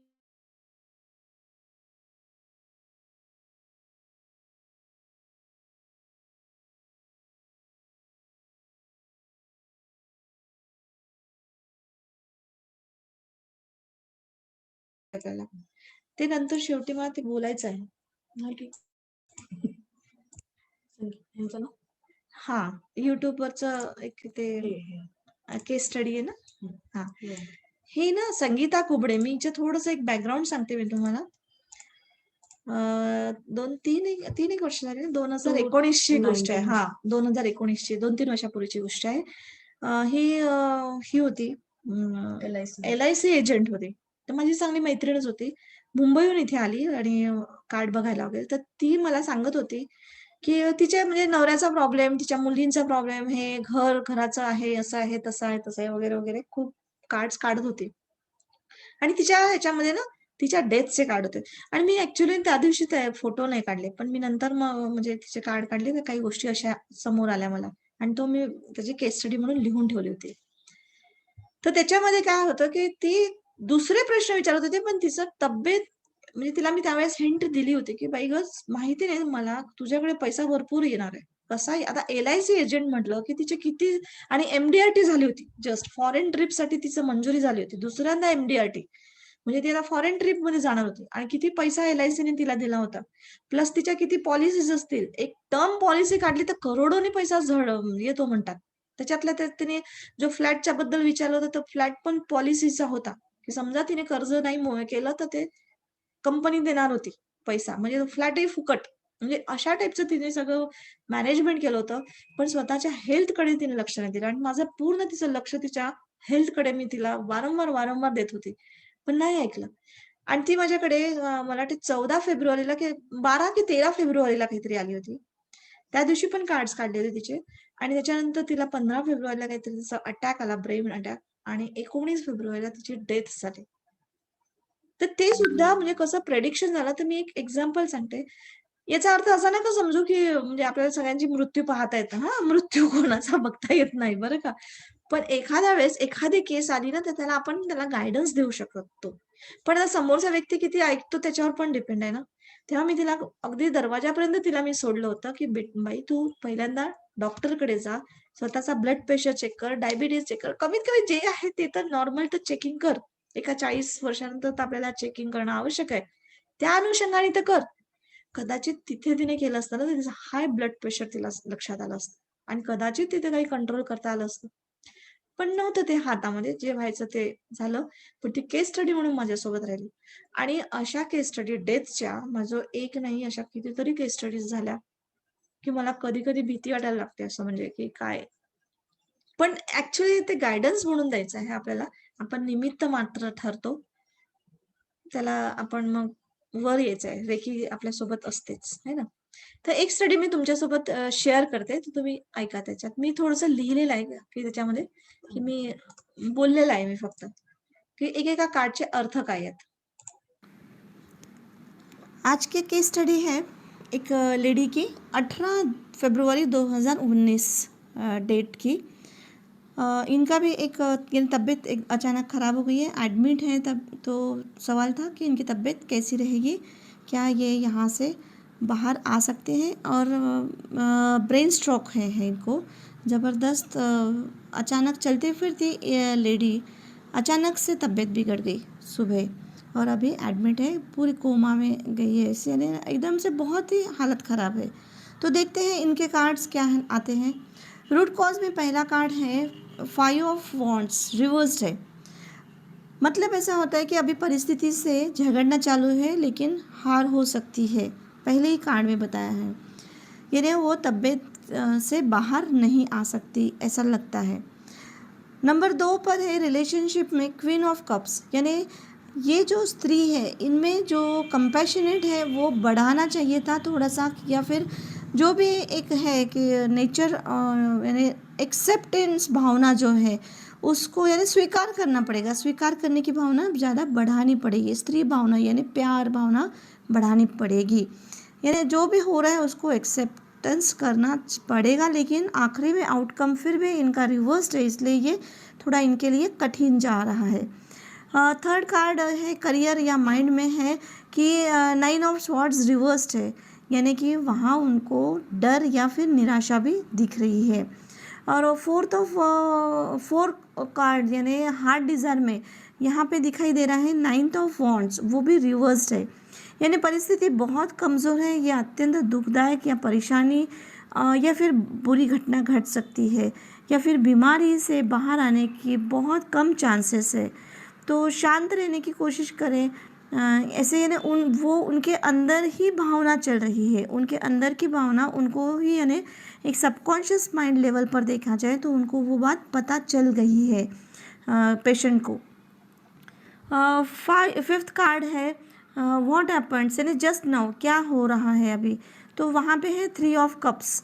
तो 3 ऑफ कप्स में अभी दिख रहा है कि ये फिजिकल, इसमें अभी फ़िलहाल हम लोग क्या देख रहे हैं अभी तुरंत, तो वहाँ पे ऐसा दिख रहा है कि 3 ऑफ कप्स ये बता रहा है कि पहले जो भी संबंध बिगड़े हुए होंगे उनके रिलेशनशिप में, जो भी संबंध खराब यानी जैसे पति है या फिर जो और भाई वगैरह जो भी उनके हैं अभी, यानी जो बताया गया है कि उनके बहुत अच्छे संबंध नहीं थे, लेकिन फिर भी अभी जो पेशेंट है तो उन्हें देखने के लिए ये सब जन एक साथ आ गए हैं और उनके संबंध में सुधारना हो रही है।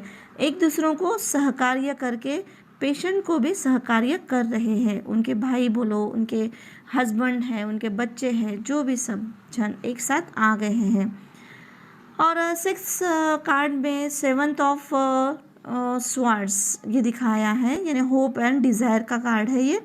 तो यहाँ पे थोड़ा सा गलत वक्त है मुश्किल में, और यानी मुश्किलें बढ़ सकती है, यही कार्ड दिखाया है क्योंकि 7th ऑफ स्वार्ड्स रिवर्स्ड है, तो यहाँ पे मुश्किलें और ज़्यादा बढ़ सकती है, यही दिखाई दे, यानी होप भी कुछ ज़्यादा अच्छी नहीं है। और आउटकम में है एस ऑफ वॉन्ड्स, और वो पूरा रिवर्स्ड है, यानी कि अपॉर्चुनिटी पूरी हाथ से निकल सकती है, दुख है और पूरा नीचे आप गिर सकते हैं, यानी कि पेशेंट की हालत में कुछ सुधार नहीं होगा, ये पूरी तरह से नीचे में गिरावट ही है। यानी इसका आंसर हम अल्टीमेट ये बोल सकते हैं कि तबीयत में सुधार नहीं है, ख़त्म, सब ख़त्म हो सकता है। और 19 तारीख को 19 फरवरी 2019 में उनकी मृत्यु हो गई है। बस तर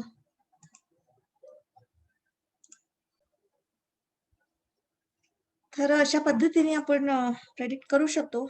मदत करायची भावना होती माझी तिला, म्हणजे मी सांगायचा प्रयत्न केला, पण काही-काही गोष्टी आपल्या हातात नसतात म्हणा.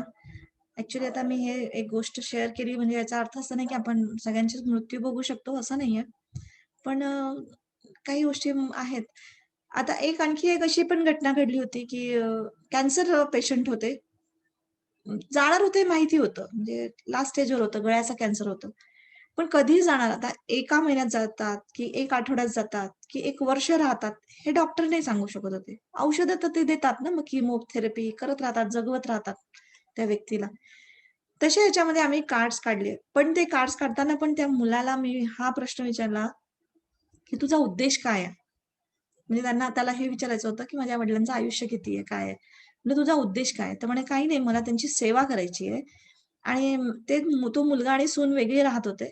तर मी तिथे शिफ्ट होईल आणि मी बाबांची पूर्ण सेवा करेन. मनापासून सेवा करायची.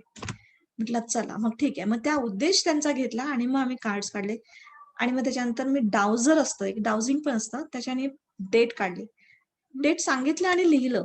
म्हणजे दिली त्यांना, की ह्या डेटपर्यंत त्यांचा मृत्यू होऊ शकतो. 8 एक दिवसानंतरची डेट निघाली होती. तर शनिवार काहीतरी नाही रविवार होता आणि मी त्यांना एवढ्याच भाषेत सांगितलं, की रविवारी पहाटे 4 वाजता यांचा मृत्यू होण्याची शक्यता आहे. सोमवारचा उगवता सूर्य पण बघणार नाही. शक्यता आहे. म्हणजे अशा पद्धतीने त्यांना एक हिंट दिली. पण तुम्ही मात्र आता मन लावून तुम्ही जितकी सेवा करायची करा. ठीक आहे. त्याच्यानंतर मनामध्ये ठेवू नका, की अरे आता असं घड्याळ पाहत नका बसू. आणि खरंच त्या लोकांनी केलं. पण तरी पण मानवी मन आहे ना, मी जेव्हा सांगतेय, की त्यांना सोमवारचे दिवस बघू शकणार नाही, तर त्यांच्या डोक्यात तर पीठ झालं ते. आणि त्याने खरंच त्या शनिवारच्या रात्री झोपले नाही दोघंही नवरा-बायको. आणि पूर्ण बाबांची चांगली सेवा केली. त्यांना जेवण ते सूप वगैरे द्यावं लागायचं सगळं. इथून गळ्यातूनच डायरेक्ट तोंडातून तर खाऊ शकत नव्हते. तर रात्री एकदम अचानक ते 2-3 एक वाजता उठले आणि भूक लागली त्यांना. तब्येत चांगली होती. चांगले चालते, बोलते, फिरते. कोणत्या डॉक्टरांनी प्रिडिक्शन नाही केली होती, की ते मरणार म्हणून. औषधं चालू ठेवा, किमोथेरपी चालू आहे, हे सगळं, सगळं, सगळं. आणि मग ते सकाळी 3 एक वाजता काहीतरी उठले आणि म्हणे, की मला भूक लागली. तेवढ्याच रात्री मग त्या सूनबाईने करून दिलं. मग ते गेलं, सगळं झालं. एवढ्या ह्याच्यामध्ये म्हणजे अर्धा तास सगळं झालं, निपटलं म्हणजे चारता करता, मग ते पुसणं, हे ते वगैरे सगळं. म्हणे, "आता मला बेडवरून थोडंसं खुर्चीवर बसव मला, थोडंसं कसं तरी वाटतंय." मग त्यांना खुर्चीवर बसवलं आणि थोड्याच वेळात तो एवढा सगळा कार्यक्रम करता 3चे 3:30 झाले. 3:30चे 3:45 व्हायला आले होते. 4 वाजताची वेळ मी दिली होती त्यांना. 4 वाजेपर्यंत त्यांचं खतम होऊ शकतं. शकतं. मी हा याच्यावर म्हणजे हे देते मी होणारच असं नाही बोलत मी हां. शकतं. पण त्यांच्या डोक्यात ते घुसलं असेल कदाचित माहिती नाही. आणि अचानक परिस्थिती बदलली. धडाधड त्यांना रक्ताच्या उलट्या झाल्या. पूर्ण रूममध्ये रक्तासण ते सगळं आवरेपर्यंत, हे करेपर्यंत बापरे! धावपळ त्यांची आणि तिथेच त्यांनी जीव टाकला. आणि अक्षरशः बोलून गेलेत ते, की म्हणजे मी जातो असं वगैरे म्हणजे अशा टाईपचं. आणि बरोबर जेव्हा त्यांचा जीव गेला, घड्याळीकडे पाहिले 4 वाजले होते. हे मिराकल मला स्वतःला सुद्धा नव्हतं माहिती, की असं काय होऊ शकतं, काय होतं. मला फक्त जे दिसत होतं, फक्त ते मी रीडिंग केलं. मी इतकी त्यावेळेस इनोसंट होती, की मला स्वतःचे काही मतं पण नव्हते असे. म्हणजे अक्षरशः माझे जे नोट्स होते ना, ते नोट्स वाचून असं, असं, हां, असं होऊ शकतं. बस. म्हणजे इतकी इनोसंटली होती. ही गोष्ट म्हणजे माझ्या डोळ्यासमोर आहे. त्यावेळेस मी भांबावून गेली, की बापरे! काय करून राहिलो आपण? इतकी भयानक परिस्थिती मला तेव्हा वाटली. पण नंतर जेव्हा समजायला लागलं, तेव्हा मग स्थिरता आली. आता स्थिरता आली, की नाही आपण एक निमित्त बनतो. आपण काही कोणाचं वाईट करायला किंवा याच्यासाठी नाही राहत ह्या गोष्टी. पण याचा आपण चांगल्या पद्धतीने कसा उपयोग करू शकतो? मी जसं तुम्हाला सांगितलं, की काही गोष्टी डार्क आहेत, काही गोष्टी प्रकाश आहेत. आपण प्रकाशाच्या दिशेने बघूया आणि टॅरो शिकूया. आयुष्यामध्ये भविष्य घडवूया. आहे की नाही? तुम्हाला मी एक सांगते, पैशांच्या संदर्भात पण हे कर शेअर कर. पैशांच्या संदर्भात पण आपल्या खूप बाजू हे असतात, की आपण म्हणजे पैसे असं तसं है ना? पण ॲक्चुअली सांगू का तुम्हाला, की पैशांचं हां, पैशांचं पण जी एनर्जी असते ना, ती पण आपल्यासोबतच म्हणजे एकरूप असते. जितका आपण पैशांचा उपयोग कसा करतो किंवा जसं हे करतो, त्या पद्धतीने पैसा आपल्यासोबत म्हणजे जुडतो. कारण पैसा म्हणजे पैसा नाही आहे, ते रुपये वगैरे नाही आहे. ती एनर्जी आहे. ती एनर्जी आणि आपल्या रेकीच्या क्लासमध्ये मी तुम्हाला जरूर शिकवेन मी, की पैसा म्हणजे त्याच्या एनर्जीशी कशी एकरूप व्हायची. रेकीने एनर्जी आपण ती पैशाची एनर्जी कशी आपण एकरूप करायची. तर बघा फक्त आपला म्हणजे आयुष्यामध्ये महत्त्व आहे आपल्या दृष्टिकोनाचं. म्हणजे त्या एनर्जीला कशा पद्धतीने आपण वळवायला पाहिजे आणि तिथून आपण निर्माण करायची आहे सकारात्मक दृष्टिकोनाची निर्मिती. मी तुम्हाला खरं सांगू का? सकारात्मक दृष्टिकोनाची निर्मिती जर तुम्ही केली ना, तर तुम्हाला कोणी रोखू शकत नाही. एक खूप महत्त्वपूर्ण म्हणजे गोष्ट सांगते मी, की तुम्ही या पृथ्वी तलावर विकसित होण्यासाठी, विस्तार होण्यासाठी आलेले आहात. आध्यात्मिक, मानसिक, भौतिक पातळीवर तुमची प्रत्येक पाकळी उमलली पाहिजे. तुमच्यातील सगळ्या सुप्त गुणांचा संपूर्णपणे विकास आणि तो अभिव्यक्त झाला पाहिजे, निघाला पाहिजे तुमच्यातून. आणि जर तुम्ही हे करू शकले ना, तर स्वतःभोवती सौंदर्यपूर्ण आणि वैभवाचा डोलारा उभा करण्याची ताकद आणि क्षमता तुमच्यापासून कोणीही हिरावून घेऊ शकत नाही. इतकी जबरदस्त ताकद आहे आपल्यामध्ये आणि ती ताकद म्हणजे आपल्या विचारांची. आपल्याला स्वतःला आपण म्हणजे असुरक्षित, असहाय्य असं ठरवतो. पण नाही. निसर्गाने आपल्याला सर्वात मोठी देणगी दिलेली आहे, ती म्हणजे विचार करण्याची क्षमता. तर सकारात्मक दृष्टिकोन ठेवा, सकारात्मक दृष्टीकोनाने बघा, सकारात्मक दृष्टिकोनातून पाऊल उचला आणि म्हणजे त्या दृष्टीने बघा, आयुष्य जगायला शिका. आता हे बघा, ह्या विचारांच्या दृष्टीने, ह्या विचारांच्या पॉवरनी माणूस आपल्या आजूबाजूची वातावरण म्हणा, परिस्थिती बदलवू शकतो. आपल्या अनुकूल असं करू शकतो.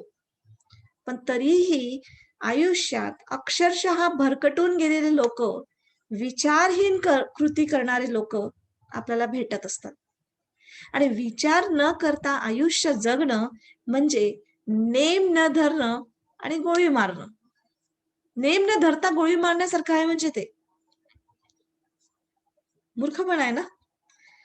तर आपण ह्या गोष्टीला वाचलं पाहिजे आणि ह्या गोष्टी समजून घ्यायला पाहिजे, की जर हे विचारच आपले भविष्य घडवत आहेत, तर का नको त्या विचारांना पकडून आपण आपल्या जीवनाचे ध्येय आणि उद्दिष्ट योग्य त्याला अर्थ देऊन आपल्या आयुष्याला नवीन मोड द्यायचा आणि करायचं आपलं समृद्धी तयार, आहे की नाही? तर चला आपण आपल्या ह्या ताकदवर विचारांना पकडूया, आपलं भविष्य जाणून बदलूया आणि स्वतःच्या आणि दुसऱ्यांच्या जीवनात एक मार्गदीपक बनूया. आणि मार्गदीपक म्हणजे किती सुंदर आहे ना? तर ही कल्पनाच खूप सुंदर आहे, की जेव्हा आपण दुसऱ्यांच्या लाईफमध्ये मार्गदीपक बनतो. तर चला बघूया आणि ठरवूया मग शिकूया. तर आता आपल्यामध्ये ना आपले जुने आपले कार्ड आपले tarot card reader first batch चे बरेचसे लोक आपल्यामध्ये प्रेझेंट आहेत, है की नाही? तर मला आता त्यांचे एक्सपिरियन्सेस ऐकायचे आहेत, की त्यांना कसं एक्सपिरियन्सेस आले आहेत, कसे ते शिकवू म्हणजे सांगू शकतात, बोलू शकतात किंवा त्यांना त्या काय अडचणी आल्यात का? सहजतेने सांगा, म्हणजे अडचणी आल्या असतील त्या सुद्धा तुम्ही शेअर करा, काही प्रॉब्लेम नाहीये. आणि का बरं बाकीच्या लोकांनी जॉइन करावं असं तुम्हाला पण वाटतं? तुम्ही ऑथेंटिकली शेअर करा. तर कोण करू शकतं? कोणाला वाटतं शेअर करावं?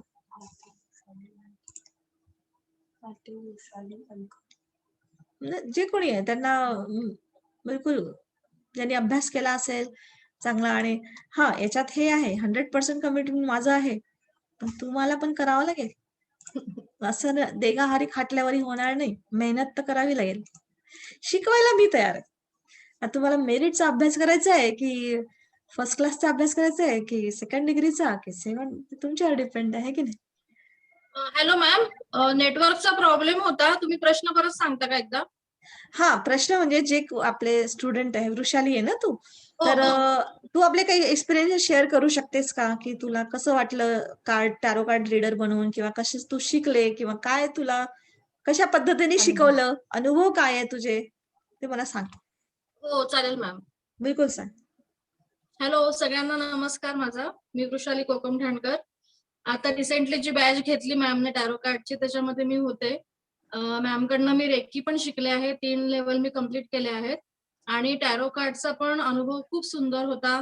मॅम सारखं गुरु कोणी नाही. मी हे अगदी नाही ऋषाली हे खूप जास्त झालं हां, असं नाही कोणी मॅम, नाही. हे असं मनापासून मी तुला बोलते.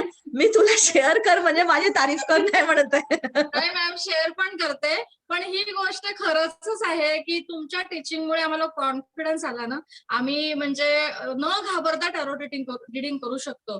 या अर्थाने मी सांगते, की तुम्ही खूप छान पद्धतीने शिकवलं आम्हाला आणि सुरुवातीला ना आम्हाला सुद्धा टॅरोट कार्ड फक्त नाव ऐकून माहित होतं. पण थोडंसं कुठेतरी Facebookवर, इंटरनेटवर वगैरे ऍड वगैरे बघायला मिळायच्या. पण बाकी काहीच माहित नव्हतं. आणि नक्की एक्झॅक्टली काय आहे टॅरो कार्डमध्ये वगैरे हे सगळी क्युरिओसिटी आम्हालाही होती.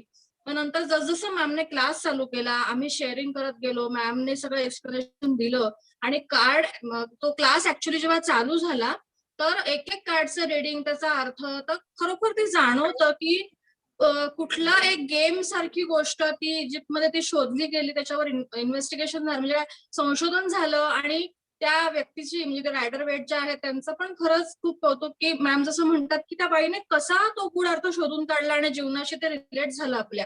तर ते कार्डचे अर्थ समजून घेताना खूप छान, म्हणजे आम्हाला अशी क्युरिओसिटी असायची, की आजचा क्लास संपला, की उद्याचा परत 9 कधी वाजतील असं आम्ही वाट बघायचो. तर खूप छान बॉन्डिंग पण आमचं खूप छान झालं होतं. आता आम्ही ज्या सगळ्या जणी झालो टॅरोट रीडर, आम्ही आता सगळ्यांनी प्रॅक्टिस चालू केली आहे. आम्ही आमच्या घरातल्यांचे, आम्ही ओळखीच्यांमध्ये, नातेवाईकांमध्ये सगळ्यांचे आम्ही कार्ड्स काढत असतो. आणि हे खरंच आहे, पण प्रॅक्टिस खूप लागणार आपल्याला. जेवढी आपल्याला प्रॅक्टिस आपण करू, तेवढा एक्सपिरियन्स आपला चांगला आणि कॉन्फिडन्स तेवढा वाढतो. बरोबर. Thank you ma'am. अगदी बरोबर. Thank you. आणि मी आहे तुमच्यासोबत. असं नाही की तुम्ही झालं हो. तर तुम्ही रिपिटेशन पण करू शकता. सेकंड बॅचमध्ये आता त्यांच्यासोबत तुम्हाला यावंसं वाटलं तर बिलकुल येऊ शकता.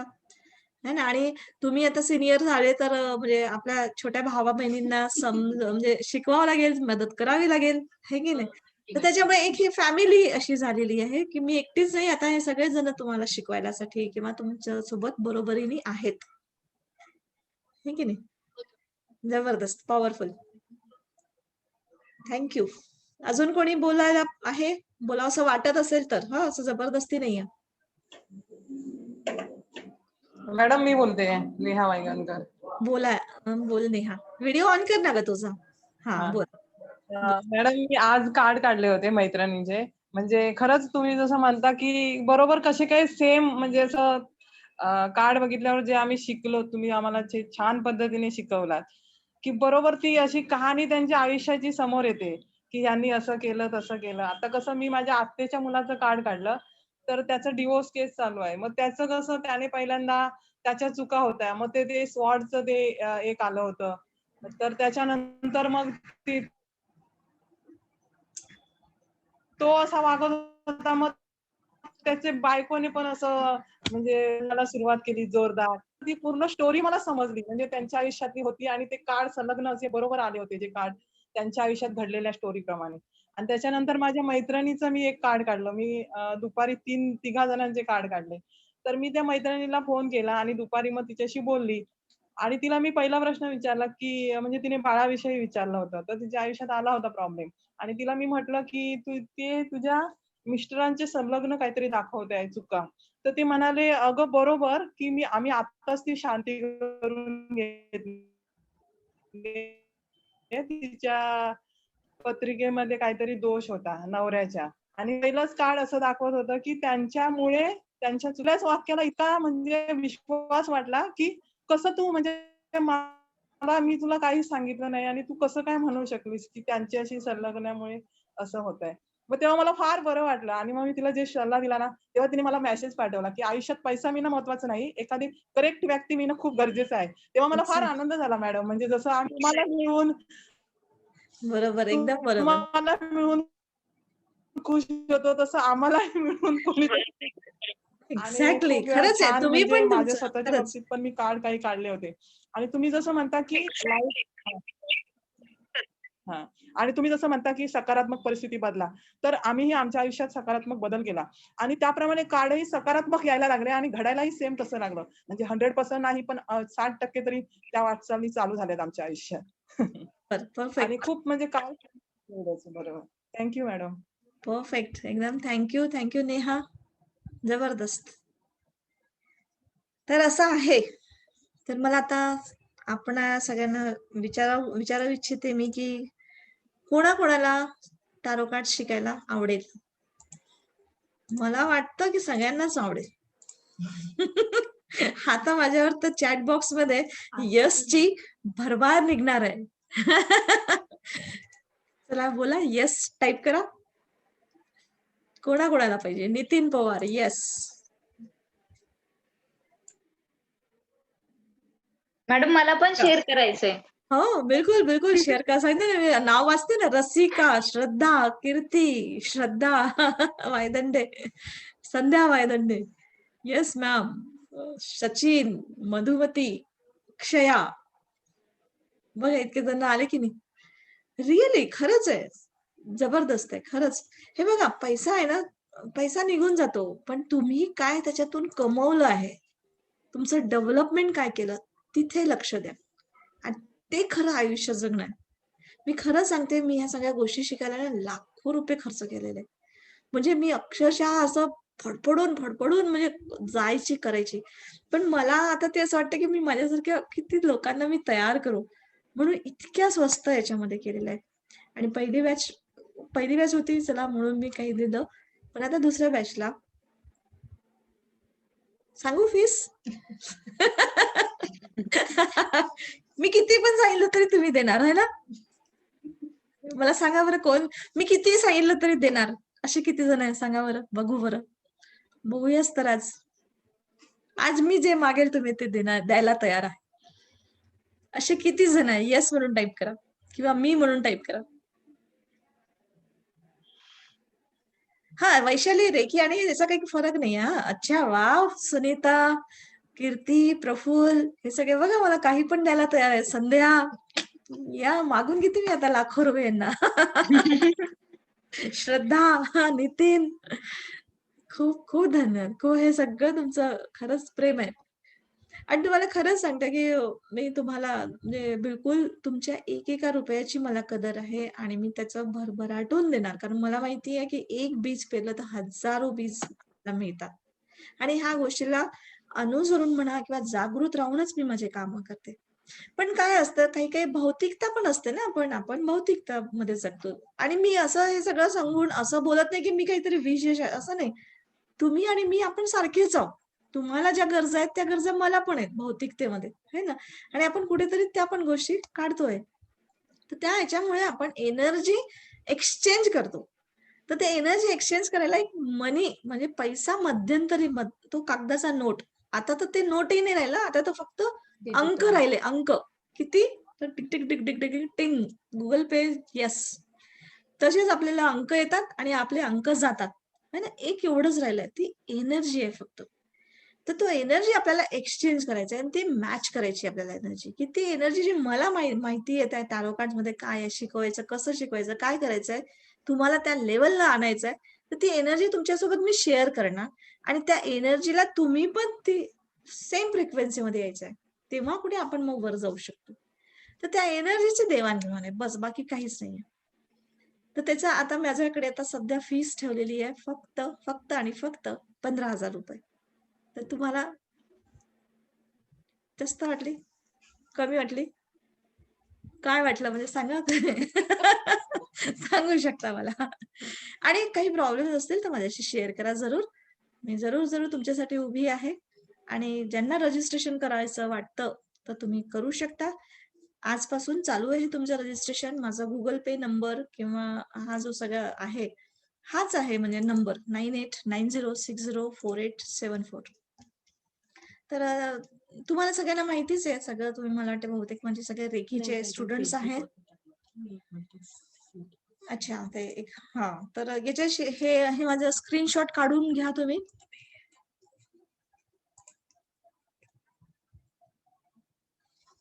एक हां. ठीक आहे. तर तुम्ही ह्या नंबरवरच Google पे, Paytm किंवा पे फोन किंवा मग बँकेचं पण डिटेल्स दिलेले आहेत. तर तुम्ही एक स्क्रीनशॉट करून घ्या किंवा मग लिहून घ्या आणि तुम्ही याच्यावर पे करू शकता. आणि कुठेही काही प्रॉब्लेम असेल ना, तर माझ्याशी शेअर करा. बोला तुम्ही. ठीक आहे? की तुम्हाला काय पाहिजे आणि हा जवळ-जवळ चालतं चांगलं. 1 महिना 15 दिवस पासून तर 1 महिन्यापर्यंत चांगला व्यवस्थित चालतो आणि याला ह्या क्लासला एंड नाहीये. जसं आता आपला मीटअप होत असतो ना, त्याला एंड नाहीये. शिकत राहा, बोलत राहा, करत राहा, प्रश्न विचारत राहा. एकमेकांशी म्हणजे तो ग्रुप कम्युनिटी आपली जमते. त्यामुळे तुम्ही डेव्हलपमेंटमध्येच राहणार आहे. तर त्याच्यामुळे हे फार कमी किंमत आहे, अशी काही खूप मोठी नाहीये. तरी पण तुमचे काही प्रश्न असतील तर जरूर मला सांगा. How about a demo madam? Demo मी कसं सांगू तुम्हाला? अच्छा, आपली प्रज्ञा करुणा इन्स्टिट्यूट ते आपलं हे दाखव, म्हणजे स्कूल दाखव. ते कसे तुमच्यासोबत राहील ते मी सांगते तुम्हाला. ती एक स्कूल दाखवते. जसं तुम्हाला रेकीचे व्हिडिओज मिळाले ना, तसे व्हिडिओज पण मिळतात आणि लाईव्ह क्लासेस पण राहतील. म्हणजे मी तुम्हाला लाईव्ह पण शिकवणार.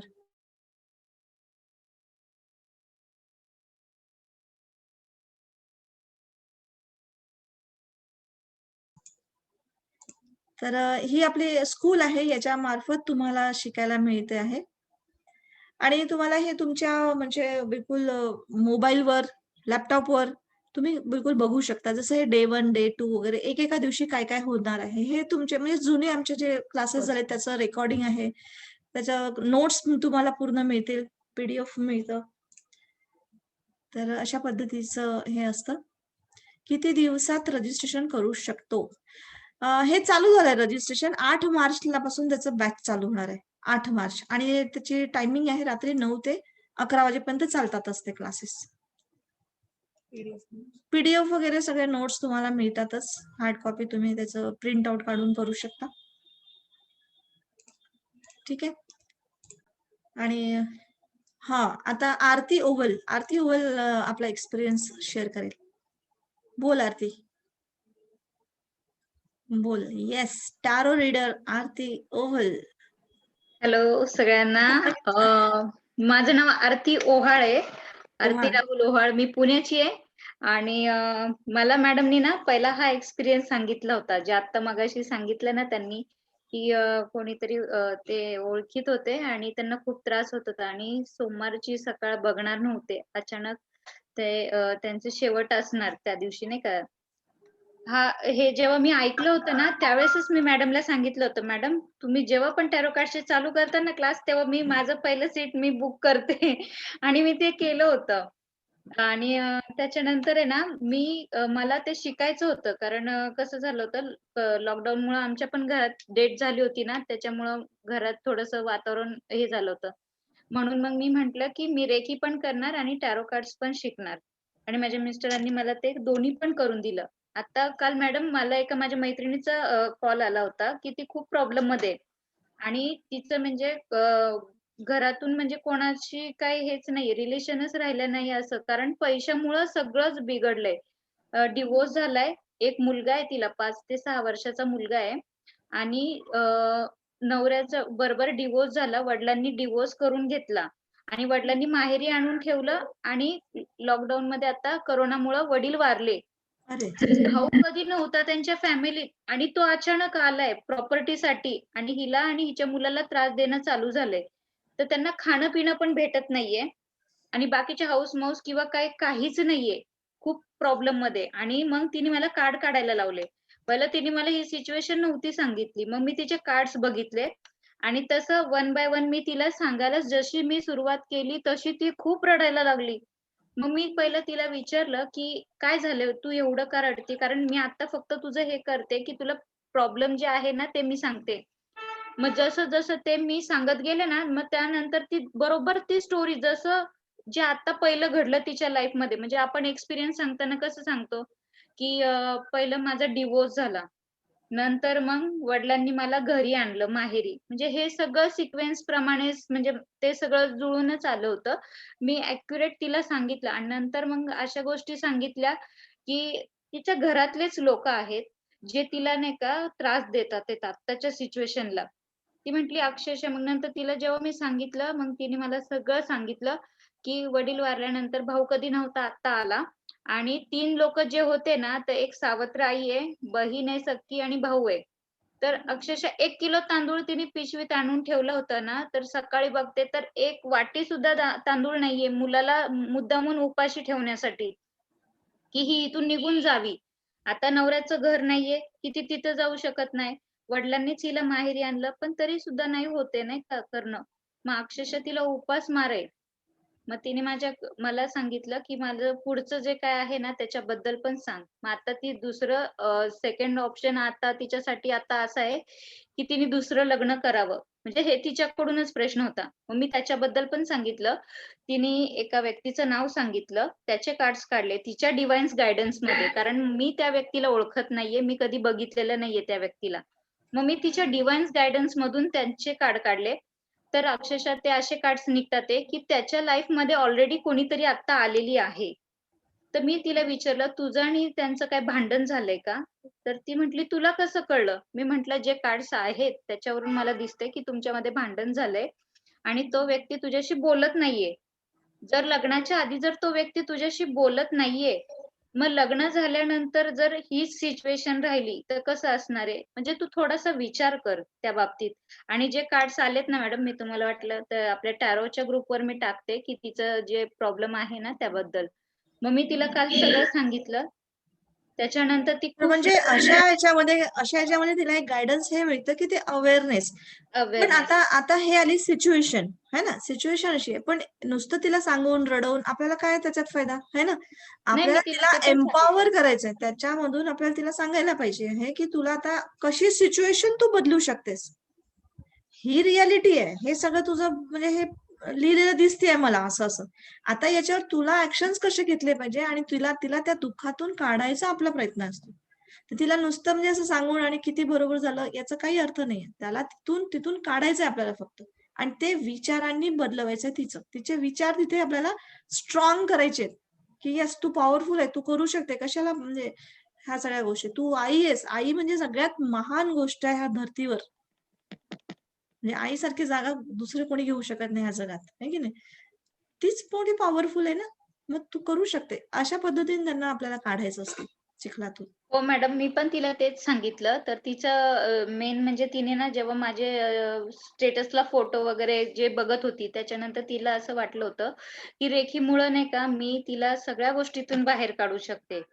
तर मग मी तिला एक हे सांगितलं, की सध्या तू आहे ना पॉझिटिव्ह विचार कर. ज्या गोष्टी तू आता डोक्यात आहे ना, त्या सोड आणि जे काही करायला पाहिजे तसे 1-2 मी काही गोष्टी बरोबर. सांगितल्या. त्याच्यानंतर तिला आता ती कालपासून आहे ना, आज जेव्हा मला तिचा फोन आला ना, तर ती एवढी म्हणजे फ्री वाटत होती ना, म्हणजे मनापासून आनंदी वाटत होती. नाहीतर काल जसा फोन केला तशी रडतच होती. अक्षरशः मला पहिलं कळलंच नाही ही एवढी का गुड, रडतीये. गुड, पण गुड. आज ती खूप एकदम चांगली आहे. बढिया, बढिया आणि हो. खूप छान म्हणजे शेअर केलंस आरती.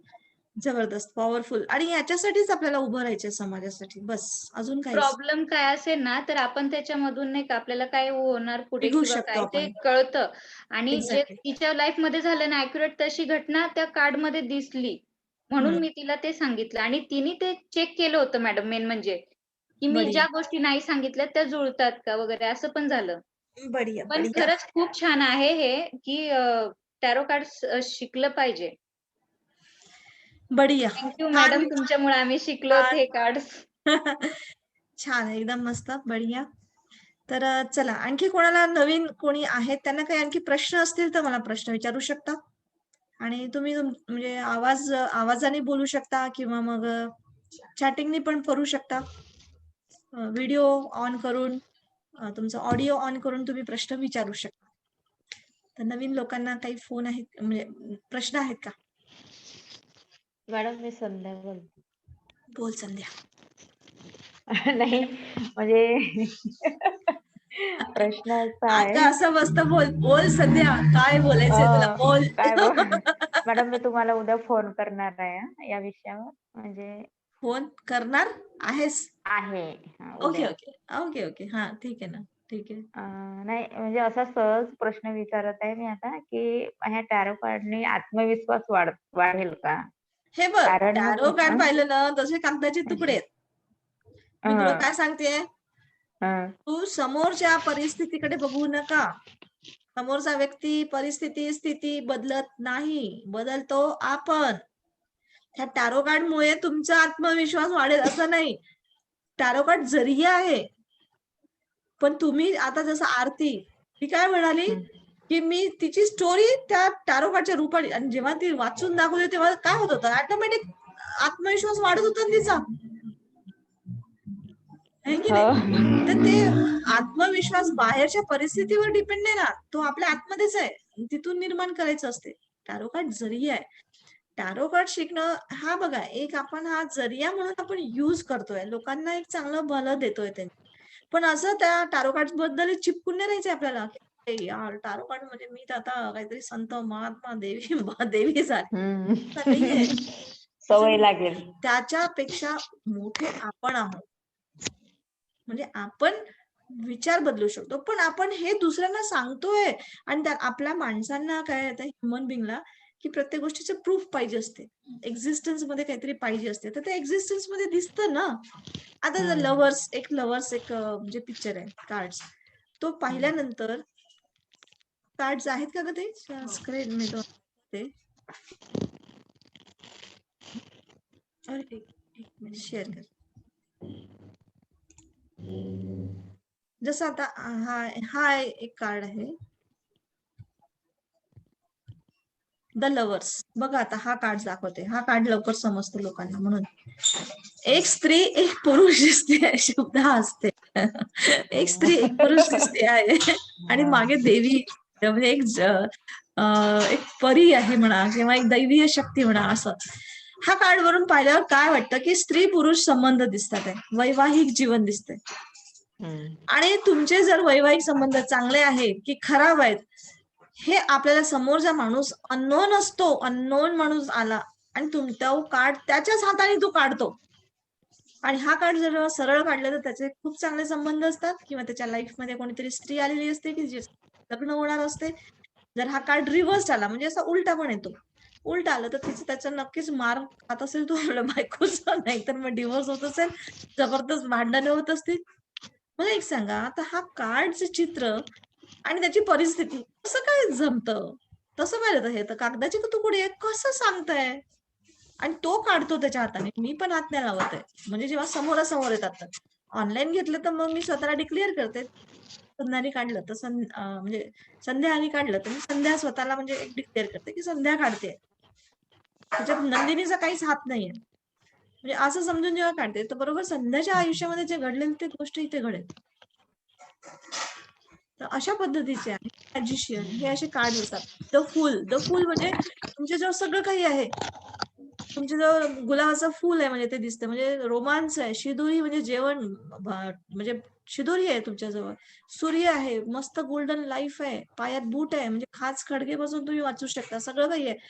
पण कुत्रा त्याला काहीतरी ओरडून सांगतोय का? तर ओव्हर कॉन्फिडन्स मध्ये राहू नको बेटा. दुसरा पाऊल टाकला ना तर खाईत बुडशील तू. म्हणजेच हम्म. मूर्ख लोक असे वागतात. आणि तो व्यक्ती असा वागायला लागलेला असतो. तसा वागतो.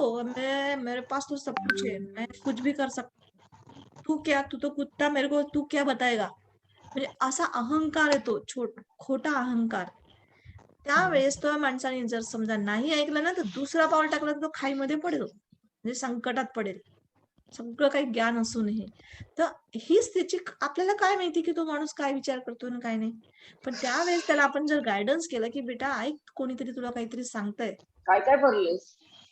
आहे की नाही? तर अशा टाईपचे आपल्याला हे सगळे असे हे आपल्याला गायडन्स करत असतात हे डेथ. मॅडम कार्ड तुम्हीच देता का?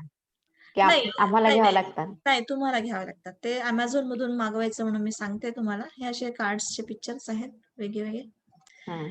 कार्ड्स तुम्हाला मागवावे लागतील. तर Amazon मधून लिंक पण देते. मागवतात आणि घरी येतं.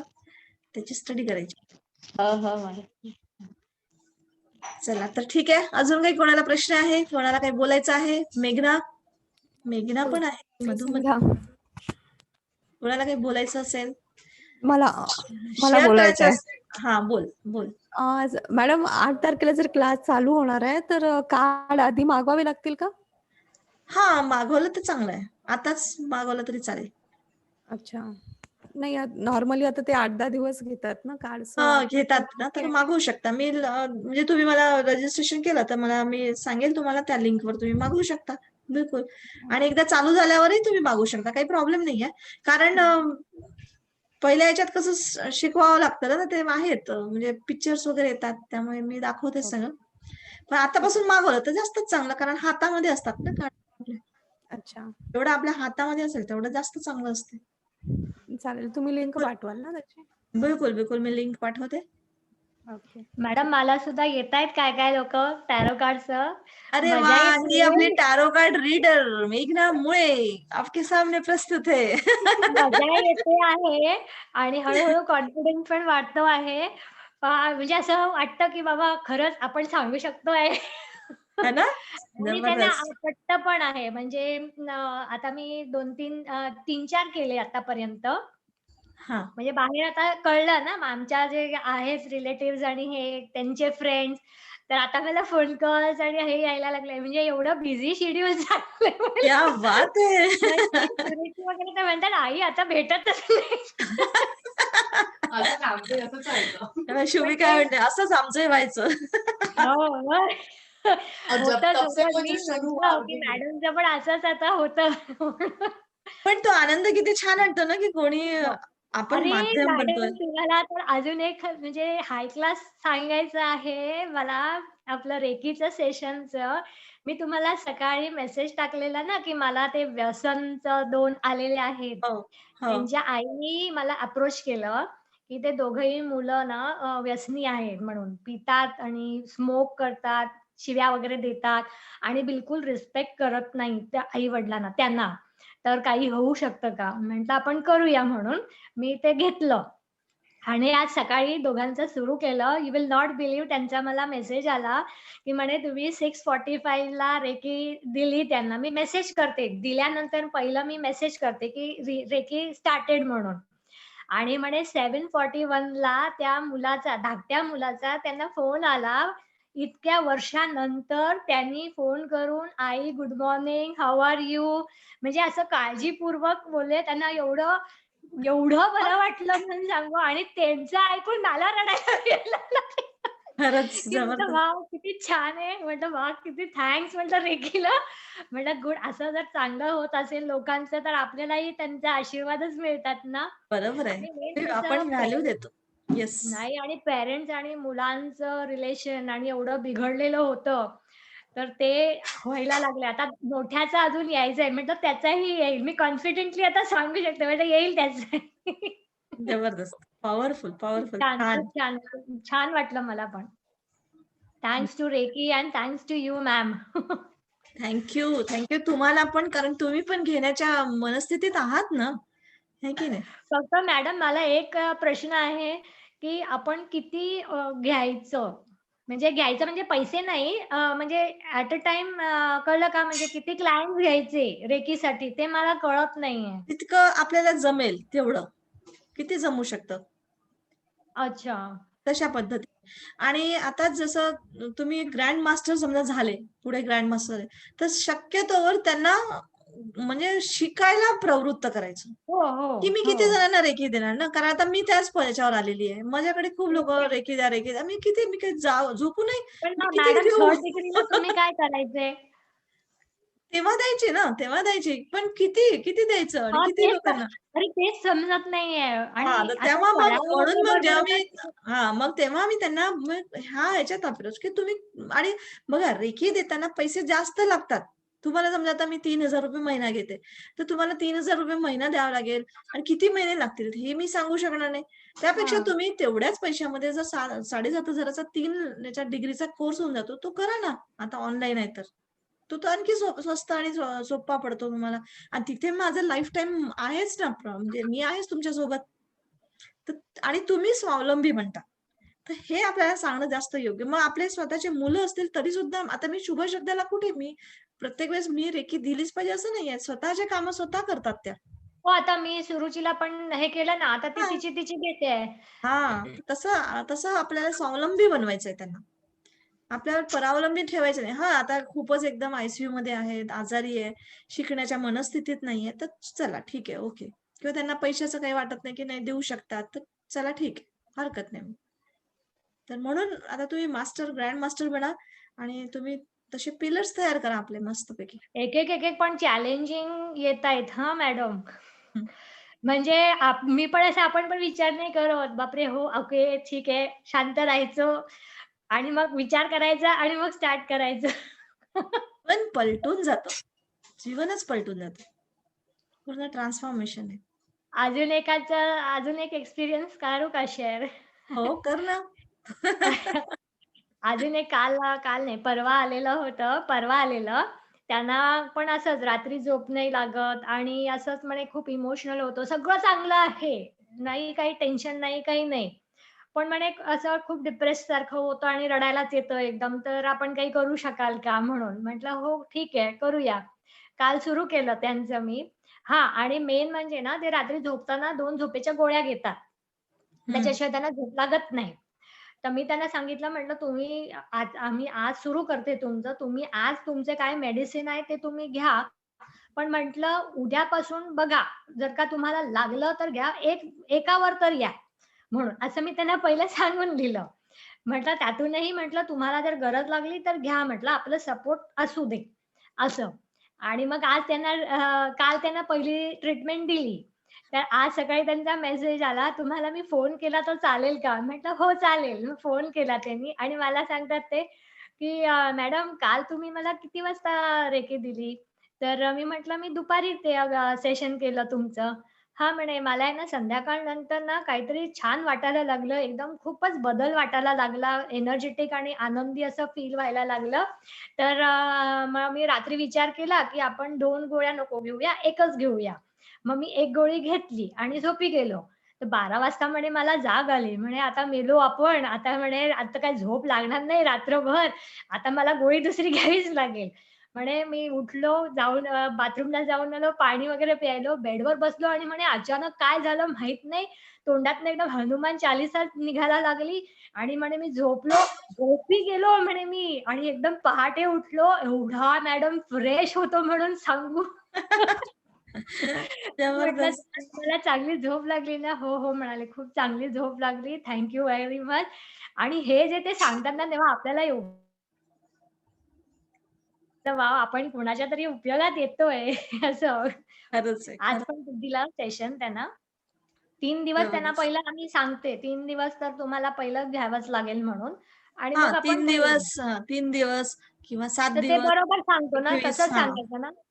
हां, 21 दिवस नाहीतर मग सरळ-सरळ 1 महिना तरी कमीत कमी म्हणजे असं हां, होत.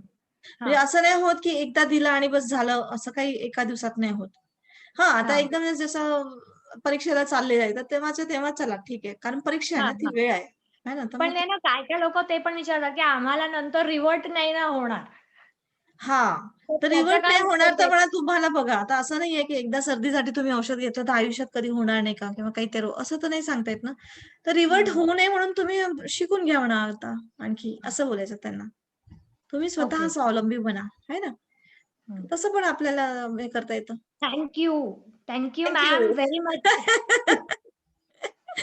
Thank you. Thank you very much. मस्त बोलकी आहे आणि खूप छान म्हणजे शेअर करतात सगळे वृषाली, आरती, वृषालीचा तर भारती. खतरनाक एक्सपिरियन्स यार. मस्त हॅट्स ऑफ यार. वृषाली कुठे आहे? भारती आज भारती नाही आली वाटते ना? भारती नाही आली. भारती म्हणजे हा नेहा मस्तपैकी आहे. होत्या ना वृषाली मॅडम, भारती मॅडम होत्या ना. होते का? अरे मला दिसली नाही ती. हॅलो. हां, बोल. वृषाली हा बोला. हाय. बरं का खिडकी उघड ना. हाय. हाय. मस्त खूप छान वाटलं एक्सपिरियन्स ऐकून मेणबत्तीचं आहे ना, आणि कॅन्डलचं. खूप छान फीलिंग येतं की नाही? हो, खूपच खूपच छान. मी आताही दुपारी पण लावली होती. आता रात्री झोपायच्या आधी पण लावणार आहे परत. खूप हो, सुंदर म्हणजे एक्सपिरियन्स येतो. जबरदस्त, पॉवरफुल. पॉवरफुल एकदम मस्त आहे. आणि आपल्याला मनातनं किती छान वाटतं.